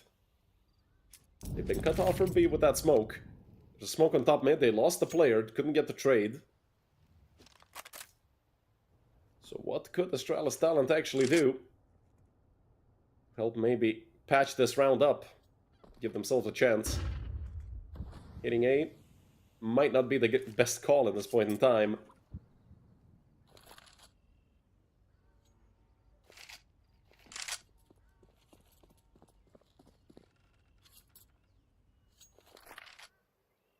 Slow and steady wins the race. Especially when the CT side doesn't have utility for the B bomb site. Smoke gonna get thrown on the boost. It did hit Cadnix, but he couldn't actually block it. Sizzix is now also cut off by a smoke. They're both spamming it. Some damage exchanged. Cadnix might get a haircut if he's not careful. And Sizzix as well. It is the M4A1, so eventually you gotta stop spamming and actually commit to the fight, and Sizzix, well, found that out the hard way. Though a 4v4 should be doable for Eternal Fire. They have 3 kits, have a little bit of utility remaining. There's just one flash in the hands of Astralis talent players. Bomb is halfway ticked, 20 seconds on the clock. Good flash thrown. Actually by Eternal Fire for their own teammates. Croc able to get 2. I have no idea how he survived all of that. Kerr with 1 as well. Tikkanen can only save the op. And the first fall by round in the second half. This time will go the way of Astralis talent. Picking up their 7th on the board. And not only that, but the money will run out after this round for Eternal Fire. They have 1 more full buy in them, and one of them is going to have to go on to a FAMAS or an MP9.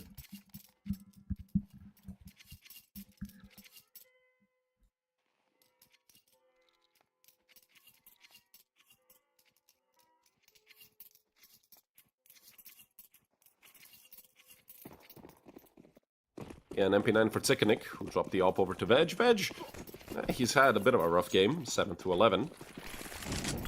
Ansgi as well, both oppers haven't really been doing so hot, and darn, Deli, speaking of hot, at the edge of a Molotov, swing straight into an AK bullet. And with the 5v4, look at how aggressive they are, immediately forcing out one of the smokes on the B-bomb site. Cadnix has the other one, and that's some major damage through the smoke. Sizzix nearly dead. Left on 9 HP. They did mention the Veg having a rough game alongside Ansgi. Now it's time for one of the 2 oppers to actually prove their worth. It's going to be Tikkanen to be the first contact. And he does hear all the utility being thrown. He swings. A good 1 for 1. But now Veg is pushed back into the bomb site. A missed shot by him. Well, that smoke does actually give him space more than anything. He swings into Ansgi. Veg with the no-scope. Connects on the second player. He gives the man advantage back over to the side of Eternal Fire Academy. Smoke on Tomoto. He's completely alone and he's buying this much time, which is absolutely incredible. Luckily, they have a Molotov to push him to the side, but is that going to be enough? Veg, he's still alive. He's still fighting. He sees the 1 player. Veg with another. He's on for the 4K, and he's not going to get it. Croc is there, but he gets traded immediately.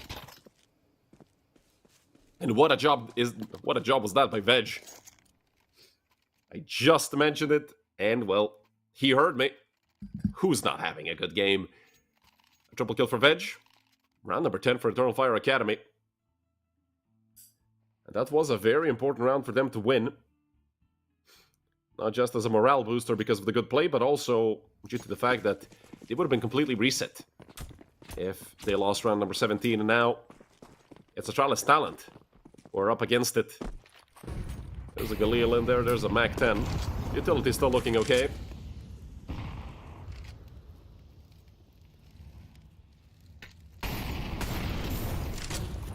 Two Molotovs. Suma and Kerr. Kerr taking a lot of damage, dropping back into the flames. It's actually Croc to also go down in the meantime. That's a big entry for the side of Eternal Fire Academy. Only Cadnix took damage. He's down to 50. And now Sizzix can just play the shoulder peek game. Peekaboo. Even with a pre-fire, it's very difficult to take a player out who's doing this. He saw 1, the smoke comes out, it's a bit late, which does give him a chance, but Sizzix, good flick over into Kerr's head. And will they try to flash him out through the smoke? Well, they certainly flashed, but not for anyone. Sizzix up close and immediately looking for the trade. He does do a lot of damage, but doesn't actually get the kill. It's a 3v3. There's much more HP and utility on the side of Eternal Fire Academy, and also Astralis Talent. Two of them are bunched up here towards Pool. Good nade on Tsuma to take him out of the round. Ansgi can't connect. And it's Tzizix to finish off Xanto. Great double kills for both Tzizix and Sikanik. And round number 11 for the Turkish Academy team. Astralis Talent, even with getting to the bomb site, they're actually struggling quite a bit with actually holding on to it.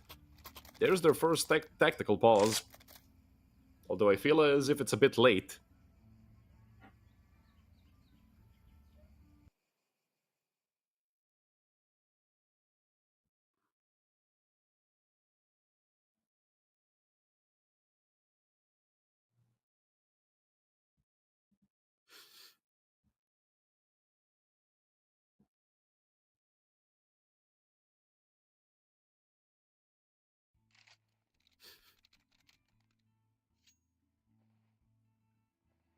Two more rounds for Eternal Fire to secure a 1-0 map lead in this qualification best of 3.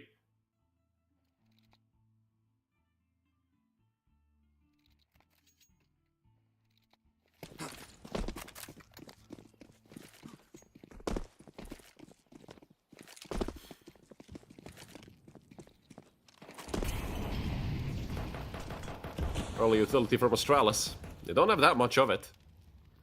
So it's gonna have to be used almost perfectly. And the retake utility being readied up also by the 2B defenders, but Kirk catches out Katnix. And that should just lead to the snowball rolling towards the bomb site. Tzizix is completely alone. He has to hold on as hard as he can. There's players coming out of a smoke and, well, he was caught in the middle of a strafe. Taken down, it's a 5v3. And Xanto wants to take some guns away. Even with winning those few rounds in a row, the CT side still struggling a little bit for cash. Xanto could not get the frag. And that's just gonna leave probably the rest of Eternal Fire to save, although Suma also wants a piece. He might get a bullet to the face. Sikanik with a double kill here on the save. That should really deter the rest of Astralis Talent, because their money is looking even worse than whatever the hell's on the side of Eternal Fire.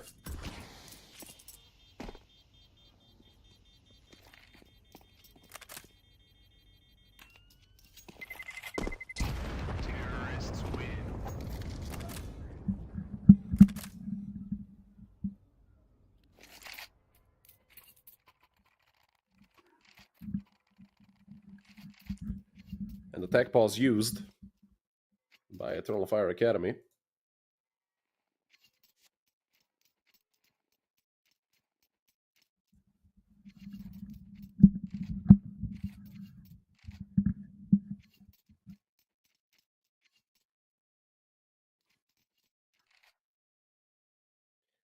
Full buy for both sides, but it's going to be looking grim for whoever loses this round. Neither team has a lot of money in reserve.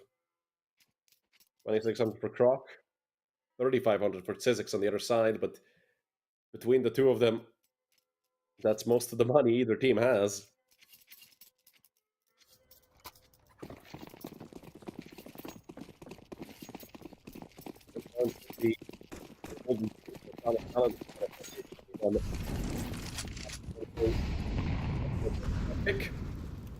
If not, well, Eternal Fire are probably going to close this out easily. Edge. Oh, finding a first kill and the second. But Xanto with a good flash actually gets 2 as an answer to that. A 2-for-2 trade towards top middle, though Xanto eats the nade. Sikanik takes him down. Makes it a 3v2. Croc pushing forward. He gets taken down, and with the swing, Tzizix couldn't get the kill. Katnix now. He's able to find it. That just leaves Ansgi. 1v2. He's been struggling even more than Veg was. At one point, they were a frag apart. Now Veg is 5 kills ahead of him. He would love to clutch this out. It would be a phenomenal round for Astralis Talent. And it would essentially guarantee a 10th as well. And I love the fact that Katnix is waiting for his teammate to come through. Gonna start going forward. Katnix, first one to go down. Now it's Sikanik in the 1v1. Ansgi Can he make his presence known? 10 seconds on the clock. He jumps the gun. He didn't know where Tsikinic was. It was a good attempt, but not good enough. 12-8 for Eternal Fire, and 4 chances in a row as the Turkish team to end off map number 1.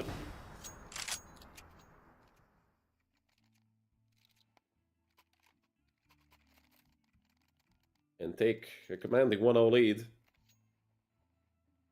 Luckily for Astralis Talent, even if they do end up losing, their next map is their own map pick. And Astralis have historically been a good team, even their academy, on Nuke. Although the problem is, while Eternal Fire was still Eternal Fire and not Aurora, this does feel like it's ages ago, but they did make big teams struggle against them on a Nuke. Xanto barely lives, and Tsikinic wants it. He can smell blood, he can see it on the wall, for goodness sake. And he does get the kill. No trade from Ansgi just yet, no trade at all. Suma can't get the trade either. I don't know what Tsikinic is made of. Also, I love the fact that he threw a nade, because, well, if you want to get the trade on me, you're going to have to lose half your health no matter what. What a job done by the Turkish team. I mean, that's map over. Current Croc, I don't want to write you off too early, but I don't think there's much of a chance for these two young gentlemen. Especially not against a team that's firing on all cylinders, such as Eternal Fire right now. Did manage to get one, and Darn Daly gonna get swung into. He's gonna go down as well. Now it's a bit more doable, especially with Tsikinic being low. The problem for these two players is that, well, there's somebody on their flank, but Croc takes him down. 3 kills for Croc, and from a 2-on-5 or in a 2v2, where the HP advantage is on the side of Astralis Talent by quite a good margin. Also a lot of utility for them. 2 Molotovs, a flash, and 2 smokes. Just 2 flashes and a smoke for the other side. Tsikinic might need to find 2 more. Guarantee a map victory here for Eternal Fire Academy.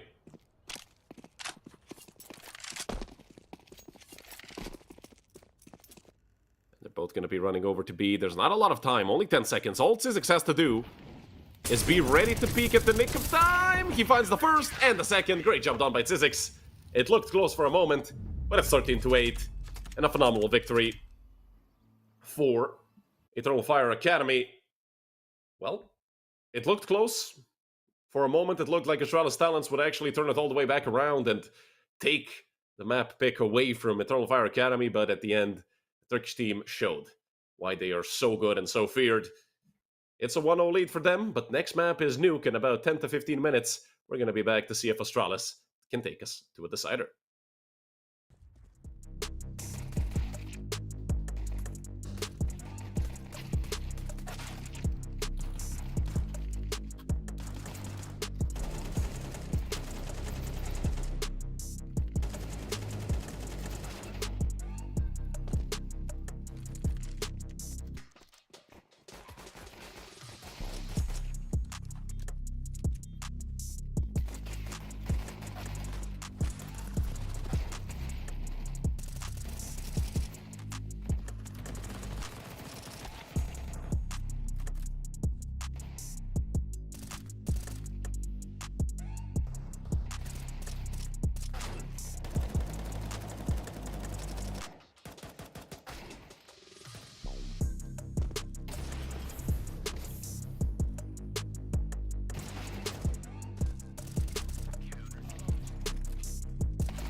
Hello, everyone, and welcome back to map number 2 of the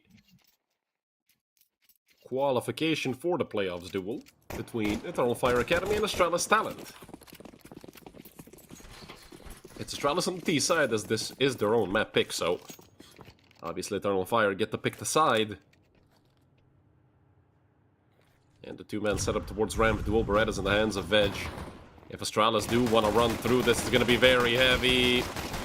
Very hard, my apologies, and Veg just proving me right. 3 kills on the dual Berettas. And Suma and Kerr. Well, a 2v4 doesn't seem doable. Suma has Kevlar, but 30 HP. And Kerr is down to 70.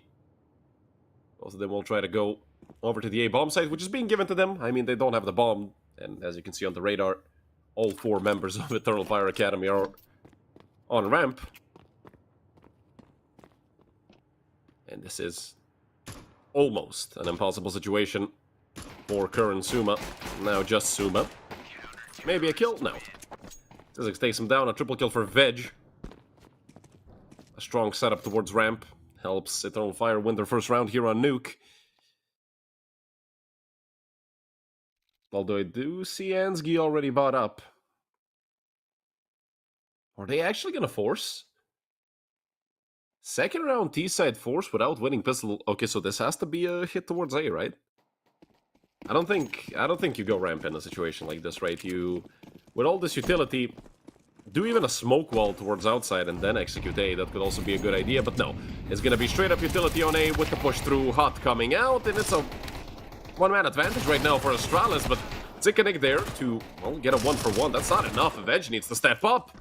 And alongside him, also Cadnix. And they know where one player is. They know where the second one is as well. That should be the round over. Unfortunately, Zizix went down through the smoke, and those nades were a bit late to take down Croc. Veg is very low, but so is Croc. I mean, 1 bullet either way, and these 2 players are dead.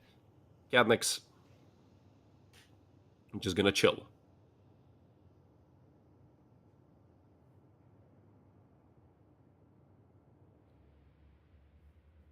The bomb is somewhere on the site, in the midst of all that chaos.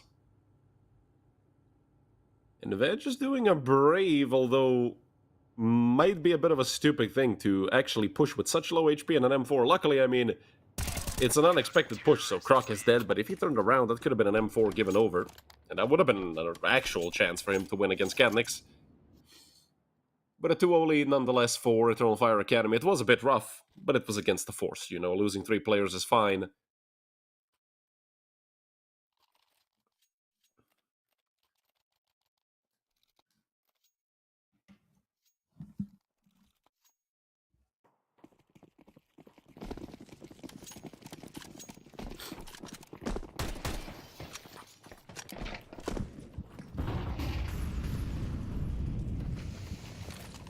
Another force by Astralis Talent.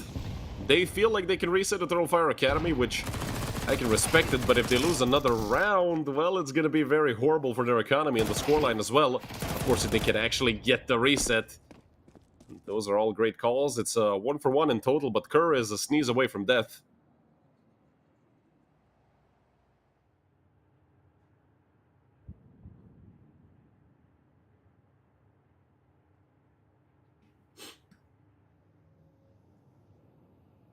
Speaking of Kerr, he is the one lurking over towards the upper part of the map. The rest of Astralis Talent are actually practically already on B. They are going to be breaking the windows. Cadnix's going to be the first one in rotation. They have to clear out Squeaky and Darndeli. That's exactly so. A 4v3, soon to maybe even be a 4v2. Darndeli doing a great job on the retake, giving them a +2 man advantage. Suma and Xanto both have SMGs. Yeah, this situation is essentially impossible for the 2 of them. Xanto's aim, at least with the MAC-10, wasn't perfect in this situation. That leaves Eternal Fire with a 3-0 lead. 4 surviving members, although the bomb was planted, and with them losing the previous few rounds, they can actually... Well, hell, they can get full AKs if they play without helmets. if they want to be insane, which I hope they're not. This is an armor Tech 9 round if I've ever seen one.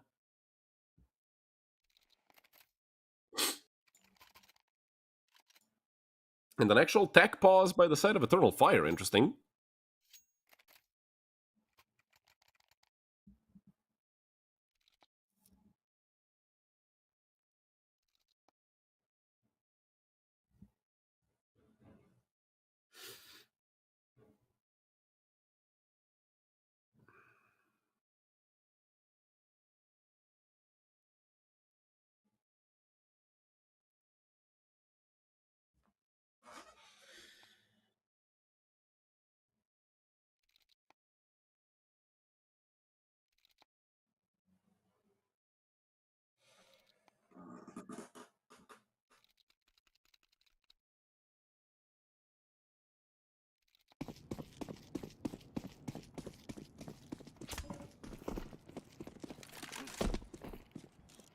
Up in the hands of Edge. That's going to be a big problem for Astralis. Will be out with the smoke wall, so the Danish team could look to send the player into secret, and they are pressing a lot towards ramp. It's actually fully left open by the side of Eternal Fire, which is interesting. There is one player over towards Forbidden, but that's way too far out. Xanto, you know where Katniss is now? He just threw a Molotov. They're going to come at him. Xanto, he goes down to Darendeli. They're going to try to take him down. Oh, Darendeli was so close, but Sizzix is there. A lineup for Kerr. Unable to get both kills. Let me just croc. He's full HP. He has a Tech 9.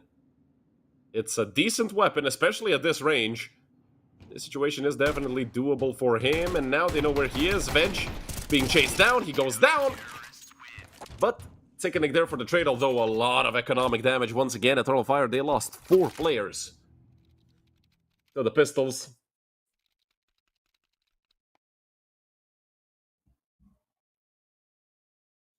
Although finally, we're going to see the Danish team on an actual full buy. It took them long enough. It's the 5th round of the half.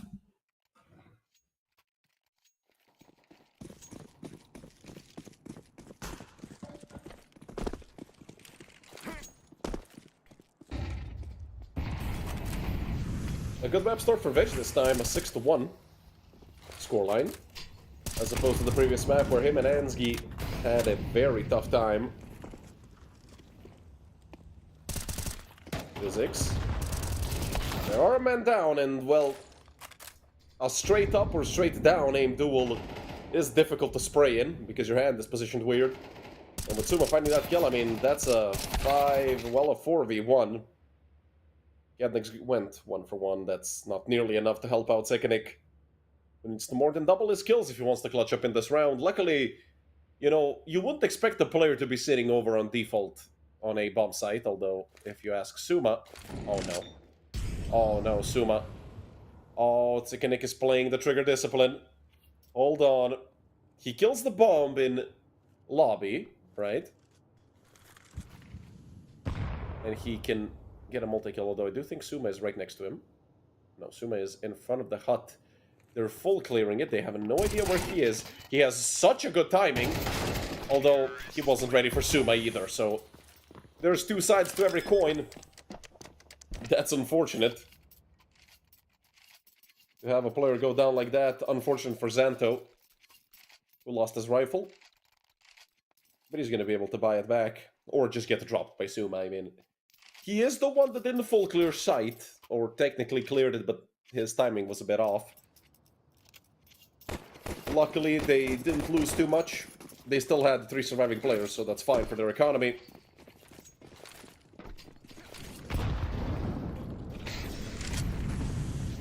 Door being broken open. And with some spam coming from the other side, they're gonna have to wait when it comes to actually pushing that smoke, but immediately afterwards, Suma, hearing the reload, jumps into the vent, completely unnoticed. Which is always something you have to care for. And with them being given secret relatively easily, they are a player down due to Veg's op. But B is completely open. This is the dynamic I love with Nuke. You either run into 4 people or you run into absolutely nobody. And well, right now it seems to be the latter.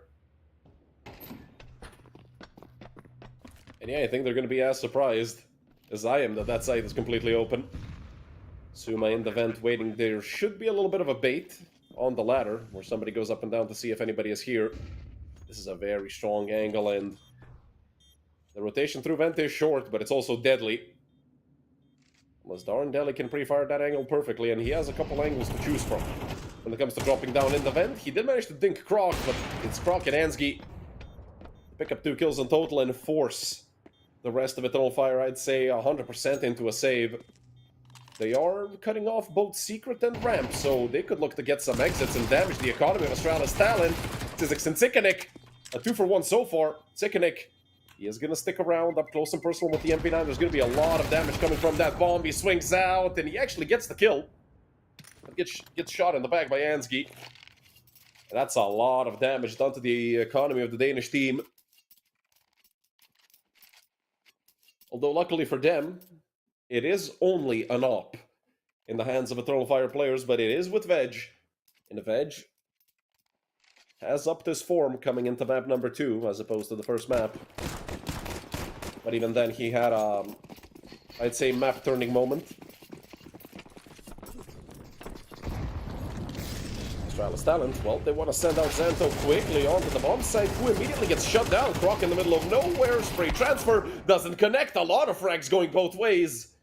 And when the dust settles, it's a 1v2 for Veg, who's extremely quick on the flank. I'm not sure if they're even ready for this. There's an AK and the MAC-10 on the floor. Veg, oof, picks the wrong side. He did see the player behind the vent. He's gonna get up close to him. Easy headshot for Veg, but he already drops... Oh, he fakes the drop. Hold on, Veg. Is he gonna end up playing this perfectly? Unfortunately, he did have to give his position away with scoping. Ansgi realizing how lucky he is to actually still be alive. Just gonna sit and chill on the bomb site. But ever since Veg scoped, all sound cues have been dropped. And neither player really has an idea where the other is. Veg finally gonna give it up and go over towards ramp. He really has to have a weapon out in hand. Unfortunately for him, it's either an op or a USP. Not sure which one is worse to have in a situation like this. He's still looking for Ansgi. Ansgi, who hasn't moved an inch, might just attempt to plant the bomb right under Veg's nose. Oh, who's gonna look? Where is Ansgi gonna look up? Is Veg gonna look down? And Veg will hear the plant. Easy round for Veg. And a phenomenal 1v2 played to perfection, although both players were very antsy there and gave a lot of respect to each other. The timing perfectly favored Veg. He shifted all across the entire map. Ansgi didn't move, and then he decided to plant for heaven. That's unfortunate. And yeah, Astralis Talent get ecoed.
No idea what's the reason for the technical pause.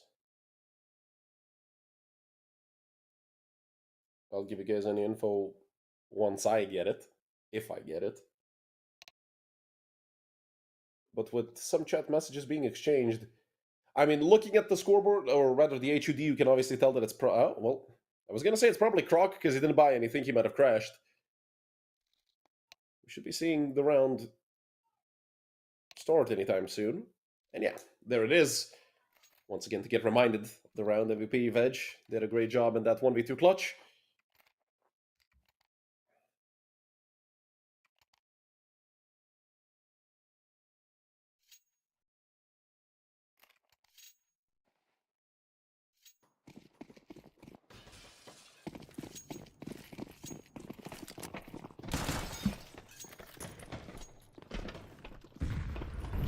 Another full buy for both teams, although Mac 10 in the hands of Suma. Not a perfect weapon to have.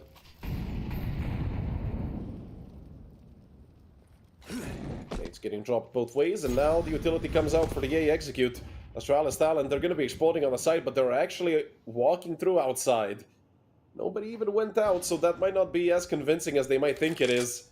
And Ansgi could get caught off on ramp. There's two players down here already. Dole and Daly, they walked right past him, but what a peek by Xanto. Veg luckily gets the trade. It's a 4v4, and Xanto is pretty low. It was a dink for dink, if I'm not mistaken, over there towards the secret. Now with a minute on the clock, Astralis talent have completely stopped. Look at Veg. Veg is really looking for it. Not even sure if they know of the double op setup, but Ansgi, well, he's gonna certainly find at least one, and, well, he has a double kill. Oh, please, Ansgi, please, don't muck this up. 1-2, Ansgi with the combo alongside Croc. That should be round number 3 for Astralis talent. Sickening completely alone. 30 seconds left. He's just gonna sit up here and save. And that's some very unfortunate timing for Veg. I mean, if he dies to it, then you know it's whatever, but when his teammate dies as well, and then a retake situation, well, it couldn't have possibly been worse. There is a universe where one of them accidentally turns around and kills Ansgi, but I don't even want to think about it. Considering how much struggles Ansgi had to face on map number 1, I'd feel bad for him, honestly. Third round for Astralis talent. It is the D side, so maybe a bit more difficult than what Eternal Fire are currently facing. So in the second half, all eyes are going to be peered at. Try to point to that Astralis. See if they can defend this map pick.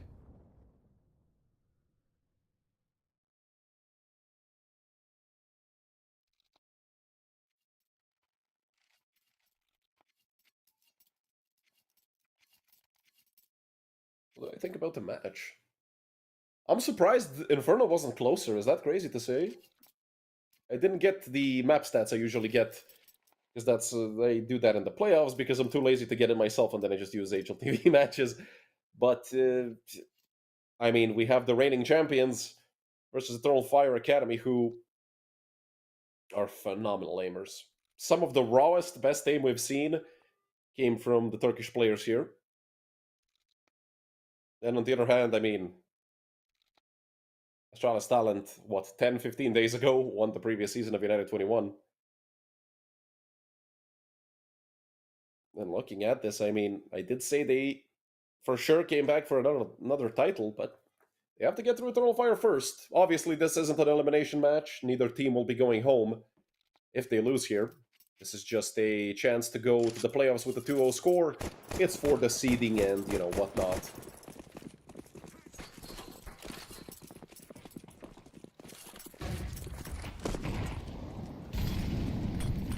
Physics very aggressive over towards red, and it's 2 kills going the way, 3 kills going the way of Eternal Fire Academy. I can't believe it that Sizzix actually was able to get another one, and once again, it's a weak bye. Next to Veg is up, and we have a 4v2 in the favor of Eternal Fire Academy. A very tough start for Astralis. Lock, no, never mind. I was going to say, luckily Ansgi saw Zikanik, but Zikanik saw him as well. That leaves Kerr in the 1v4. And Zikanik, I do think he expects him on red. Now they know he's on red. Oh man, this is such a tough round. I can't believe it. It's going to be 6 for Eternal Fire. Just a matter of who's going to get it first, and it's Veg to trade away his teammate. Double kill for him, double for Zizix. And run number 6 for Eternal Fire. I don't really think Elo means anything. Because, I mean, you have the Mongols, which, you know, if you know the story. If not, there's a, I think Phi did a video on it, PHY. You should check it out. If not, just check out his videos in general, because they're all really high quality. And I mean, back in CSGO, when I was a level 8, I won my first LAN against professional players, obviously tier 2, tier 3, with 4k elo. Of course, I had 4 pros on my team to carry me, but hey, I was the stand-in as a team owner, and while I'm yapping about my past, I mean, oh my goodness, Astralis talent might get turned into past. Although Ansgi could get maybe the 1v2, and I think it's a 1v3 actually in total. It's a 1v1 versus an op, Veg and Ansgi. It's deja vu. I just been in this place before. Every time I get a chance to say that and say, oh my god, Ansgi. My singing was so bad, Ansgi smoke fell out of his hand. Now it's Veg who has to either go through single and look at that WTF smoke and say, what the hell did this guy just smoke? Maybe even outside of the server to throw this. Or it's a 300 IQ smoke and Veg has to clear it, and well, he just made noise, Ansgi. I'm not sure if he heard that. But by his body language, what I can see on the X-ray, they've spotted each other out. Veg did smoke himself. And also cut his finger on the knife, maybe a no-scope. Combat op, he swings out, he did tap the bomb, he scoped, and Veg clutches it. Just enough time to get the defuse. I can't believe it. Ansgi, he tried everything he could, he got close, but once again, it's not close enough. And that's round number 7 for Eternal Fire Academy.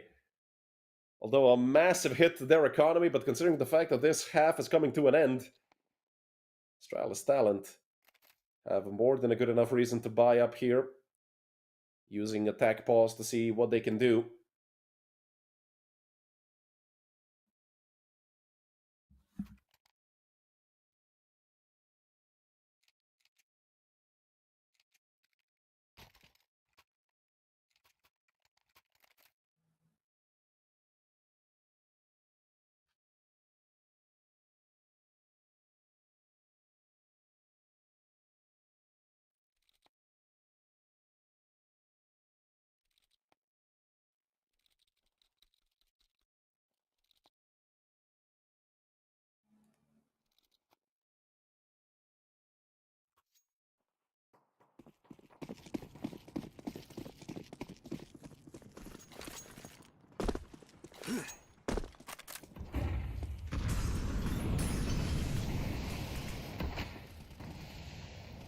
And Astralis talent did end up forcing, but considering how this half has been going for them, this might be another thing that just falls flat on its face. That's attempted by the Danes, but Sumo already got down into Vent. It doesn't matter. Veg is on a tear, 14-3. I noticed he was getting a lot of kills, but I didn't even look at the numbers themselves. Plus 11 currently as Veg.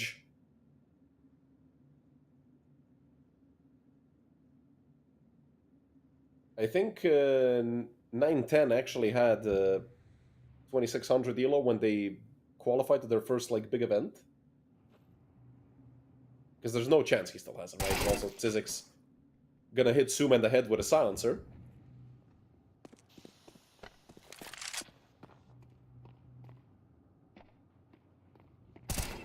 Tzizik's hitting headshots crispy all around.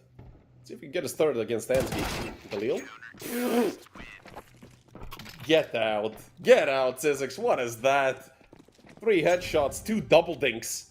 Give this man an AK and take over the entire world.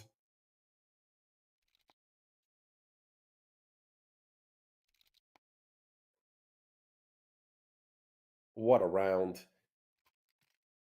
And now it's a matter of, do you believe in superstition? Because if Eternal Fire believe, we might see them go knife out in this round and just give Astralis talent their 4th. Obviously, just a joke around with the community. But the 11-4 curse was very real. Like, 9-3 is 50-50, 11-4 was brutal.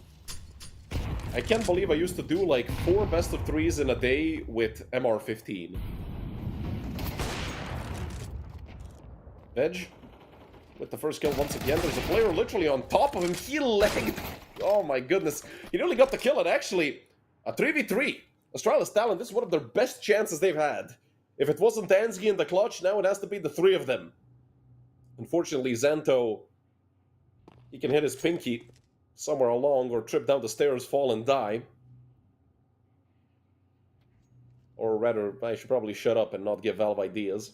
If you're low HP and you run on stairs, there's a 1% chance you trip, fall, and die. And if somebody lost a major that way, they would probably sue. Well, I'm joking, but that would be the most hilarious thing and also the saddest thing probably that would ever happen in Counter-Strike. Or inside of the server.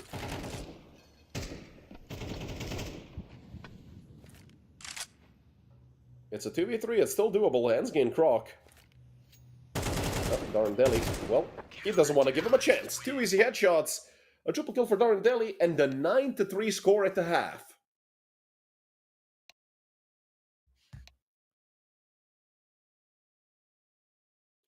Yep, Eternal Fire do look quite good.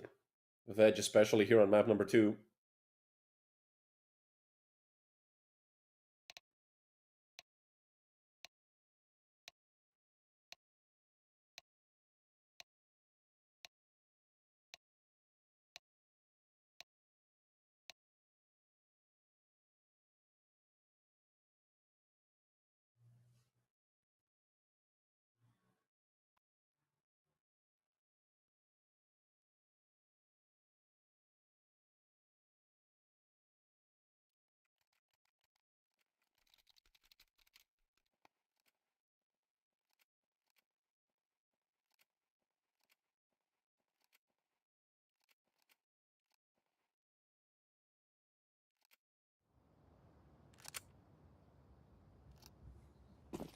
No, it could really also be a factor here.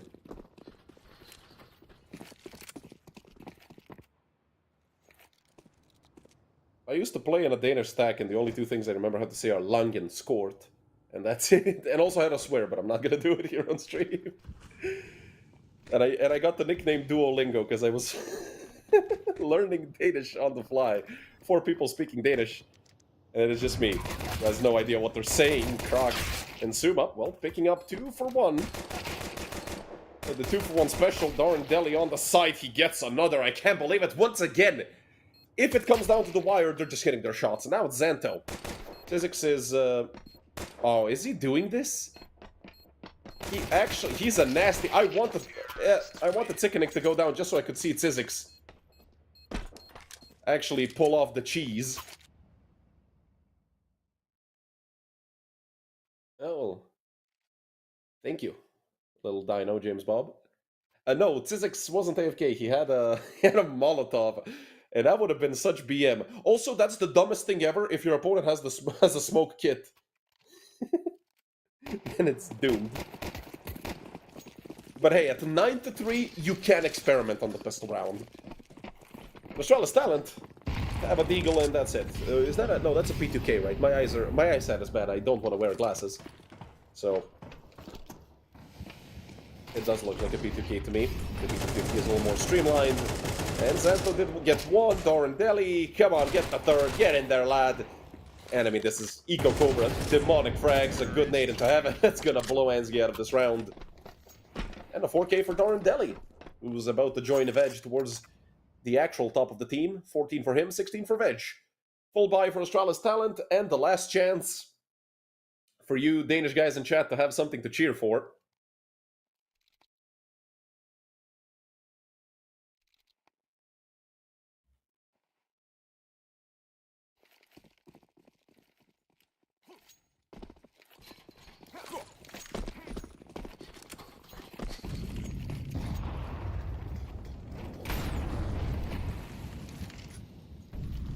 With that early utility, Astralis talent are tossing out a good percentage of their nades, and it's just going to be an explosion towards the A-bomb site. A bit of defense from Suma and Ansgi. Actually, it's a 3 for 3. Good trades all around. Croc. Luckily for Tzizix, Katniss was there to cover him. Xanto now in the 1v2. Molly on top of him.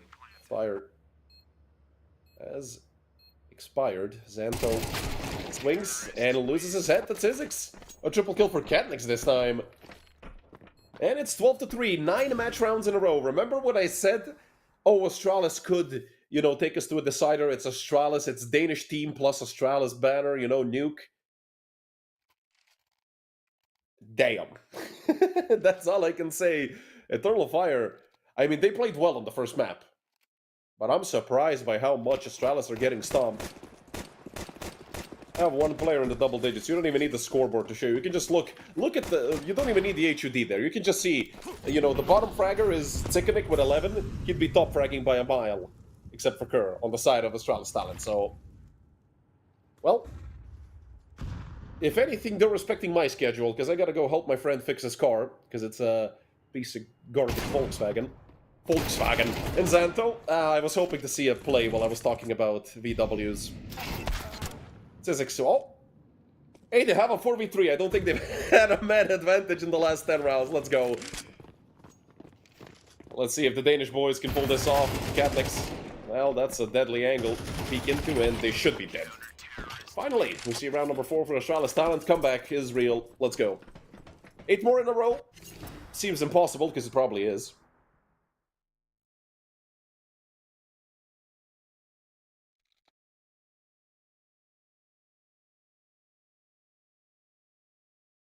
How many players go to main team from this to the main team of Eternal Fire? Well, I'll tell you that much, that Veg has earned his spot if he does get an invite. I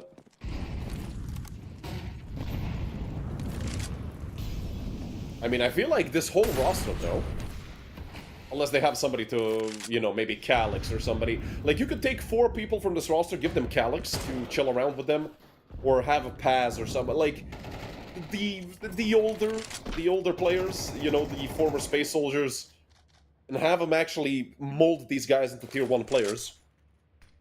Because, I mean, hell, Veg could, eat more. You know what? With how random of a roster move Eternal Fire giving or selling their roster to Aurora was, I wouldn't be surprised.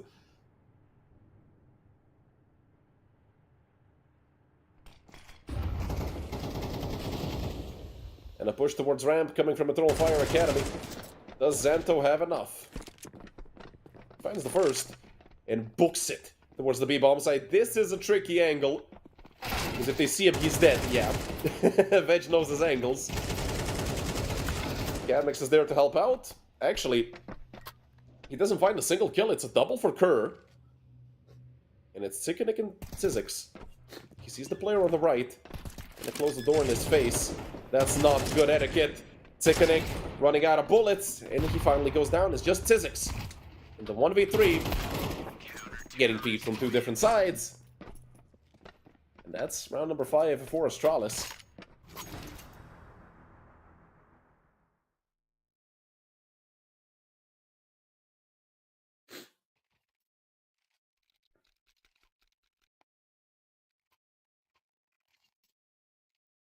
I mean, the thing is, we might also be jumping to conclusions when it comes to these guys being upgraded to the main roster, because you gotta kinda prove yourself, maybe on the land first. Because, I mean, I have no idea what their plans are. Obviously, if you don't have a main roster, just move the Academy team up. Why not? And then rebuild the Academy, find the new talents. Or Eternal Fire goes international, which would be... Like, casting them would be... It would be impossible not to call them a Turkish team. Hell, they could have 5 Chinese players. For me, it's still a Turkish team, so...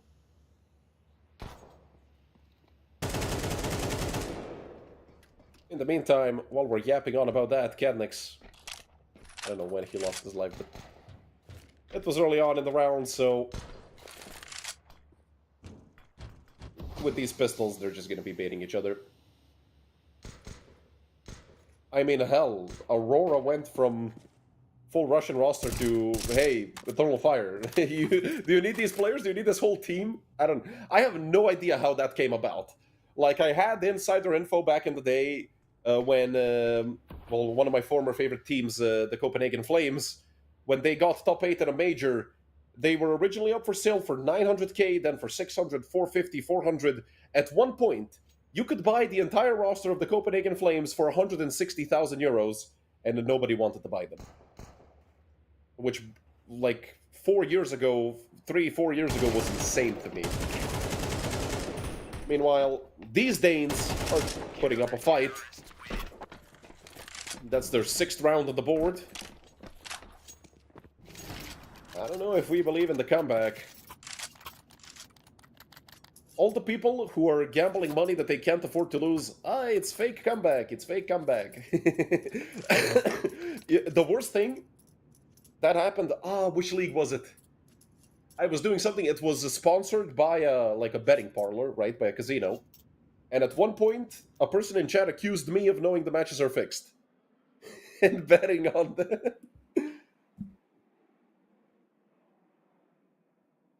Definitely, there's a lot of funny things that can be typed during games like this. I mean, usually tier 2 and 3 Counter-Strike. If you go into the stream and you look at chat, you can go to EPL right now. You could go here. You could go anywhere. And it's going to be people complaining about their parlays going down because they took the over on a player who's having a bad day, or they took the under on somebody and they're having, life games and whatnot. And Astralis talent, well, somebody came into chat a few days ago and said Astralis no talent, and I absolutely cried laughing. They are at least trying to make it close, which I always respect. Apart from the fact they really have to go to the toilet, but hey, you know what? Oh, that was you. You're one of my favorite people in chat. I'm probably not supposed to say that, but I really laughed. And they might have heard you because, well, this is the worst Counter-Strike played by Astralis talent I've seen since I began casting this roster of them. And Ansgi, good aggressive peek, also manages to get out of there and posts up on the angle once again. This could be a second frag for Ansgi, although the flash gets literally dropped on the floor. Now Ansgi has just one bullet.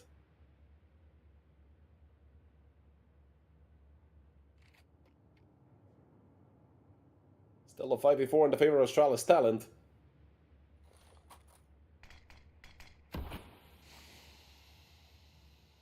And with 40 seconds on the clock, I mean, Eternal Fire.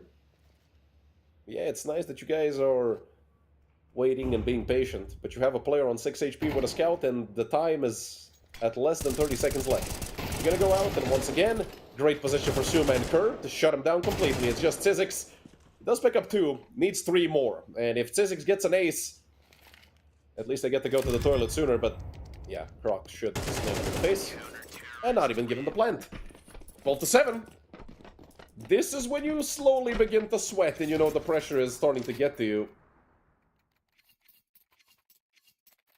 Maybe they can make the comeback happen. I mean, hell, Kono choked, not this season, in season 29, Kono choked like 12-1, so...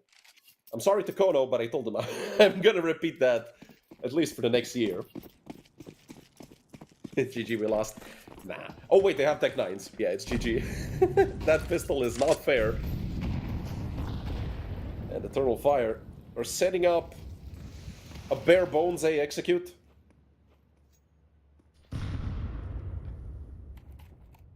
But let's see, Eternal Fire. As soon as that door gets opened, we should see the defensive utility come out from Astralis talent. Though Kerr is just gonna smoke himself off. The molly missed anyway. Kerr just giving himself some extra space. Cadnik's caught on the bomb site. And Zyzzyx and Sikanik, 2 Tech 9s in a 2v4. And Zyzzyx actually had a Glock, not a Tech 9. Glock armor, that's interesting. He's dead either way, so... Yeah, if Xanto lost that duel, I might have sent him an early retirement gift. That probably is one of the few impossible things that can happen. A fully geared up player with an AK losing a duel to a player with nothing but Kevlar and a Glock. Although, hey, I mean... I've seen FaZe full eco a team, although it was an Inferno. I feel like that's much easier to do on Inferno, especially in CSGO back in the day than now on Nuke. 4 rounds difference. While we're all having a chit-chat here, the Astralis talent are putting in work. And they fixed up their act. And let's see, can they continue to do so? Ansgi, with the entry, he had a very mediocre first map. Hell, I could even call it bad. Veg outperformed him by a mile. And now it's 12-8. With the 5v3, and Astralis talent have a chance to actually get more rounds here than they did on Inferno, which does not feel real. Darn Deli with an opposite side you don't see often. He did pick up one, but immediately traded. And Sizzix and Sikanik once again in the 2v4. Suma gonna be crossing over to Mustang. And that's an easy kill. Or Suma. Sizzix. Wild spray transfer. Oh my goodness. Croc gets one. Okay, not like this. Because this would be horrendous to lose it like that. Her with the double gonna end it off. This is getting closer and closer. Astralis talent have money, so even... Oh, Veg drop from the server. This did happen to Eternal Fire Academy a few times, or rather to Veg specifically. His game would just crash.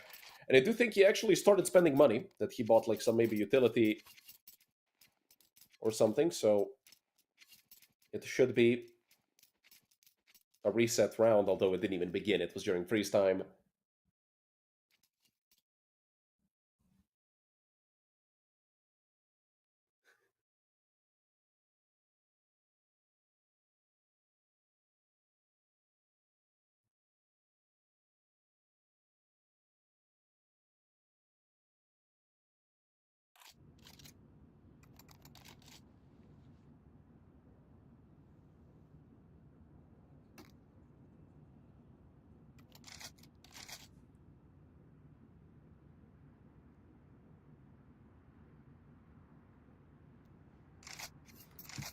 Well, it's official. Astralis have more rounds than they did on Inferno. Let's see if they can have more success on total compared to the L they took on the first map. They are showing us good Counter-Strike in these last few rounds, but they just came to their senses a bit too late.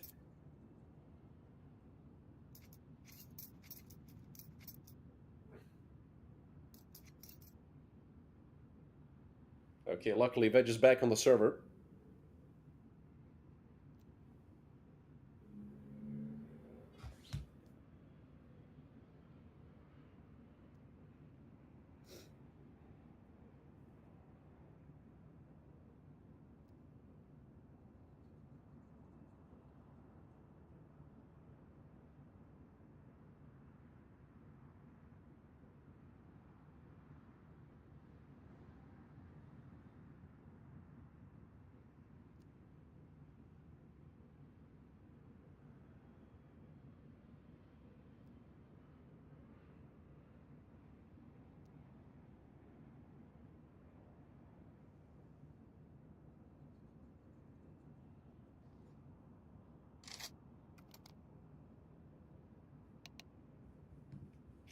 I do hear some chat messages being exchanged, so it should be that we're going to be right back with more Counter-Strike here on map number 2.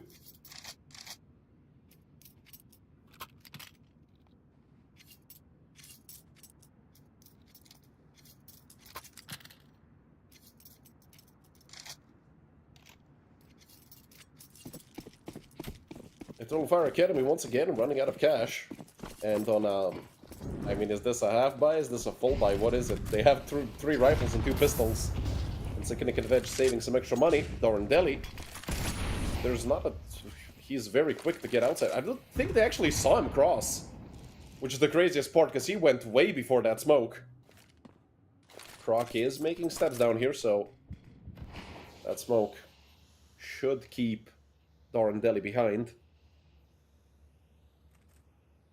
Not much early damage was done. Suma didn't let me finish my sentence. Before he made this a 5v4. Couldn't even see what he did.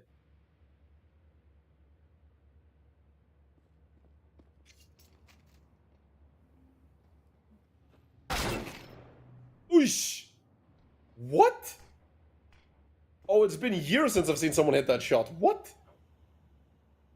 That's absolutely nasty. Croc gets sat on his ass. I don't use that term often, but when I do, you know it was a sick shot.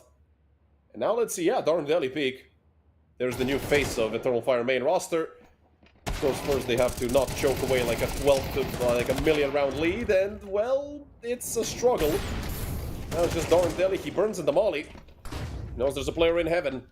Doesn't have an 8 in hand. It will be a 4K for Darn Deli and a series win and also a place in the playoffs as Darn Deli can pull this off. It's Ansgi and Zanto up against him in the 1v2 and he plans for heaven. Well, that's unfortunate. Oh, we see the BM come out from Ansgi.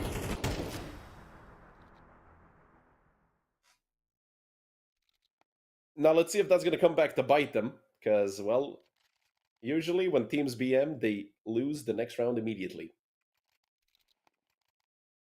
And especially with the fact that Eternal Fire are going to have a solid buy. Unfortunately for Veg, he was missing like $50 to get on up with Kevlar. But it's going to be 4 AKs and the Mac 10 for the side of Eternal Fire Academy.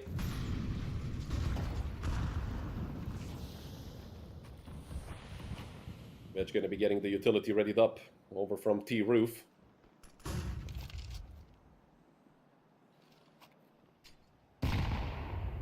Need to break the smoke, but it was not very well thrown. Also, there's multiple smokes there. I don't think Ansgi would, even with 2 nades, be able to see anything. Darn Deli does use that to his advantage. Get into mini. Darn Deli loses the first duel. It's a 2-for-1 trade and a 2-for-2. Cadnix, a very important kill to find, and this might be trouble for Astralis talent. Ansgi, he's gonna burn up. Oh no, it's all falling apart in the middle of nowhere. Caught in the Molotov.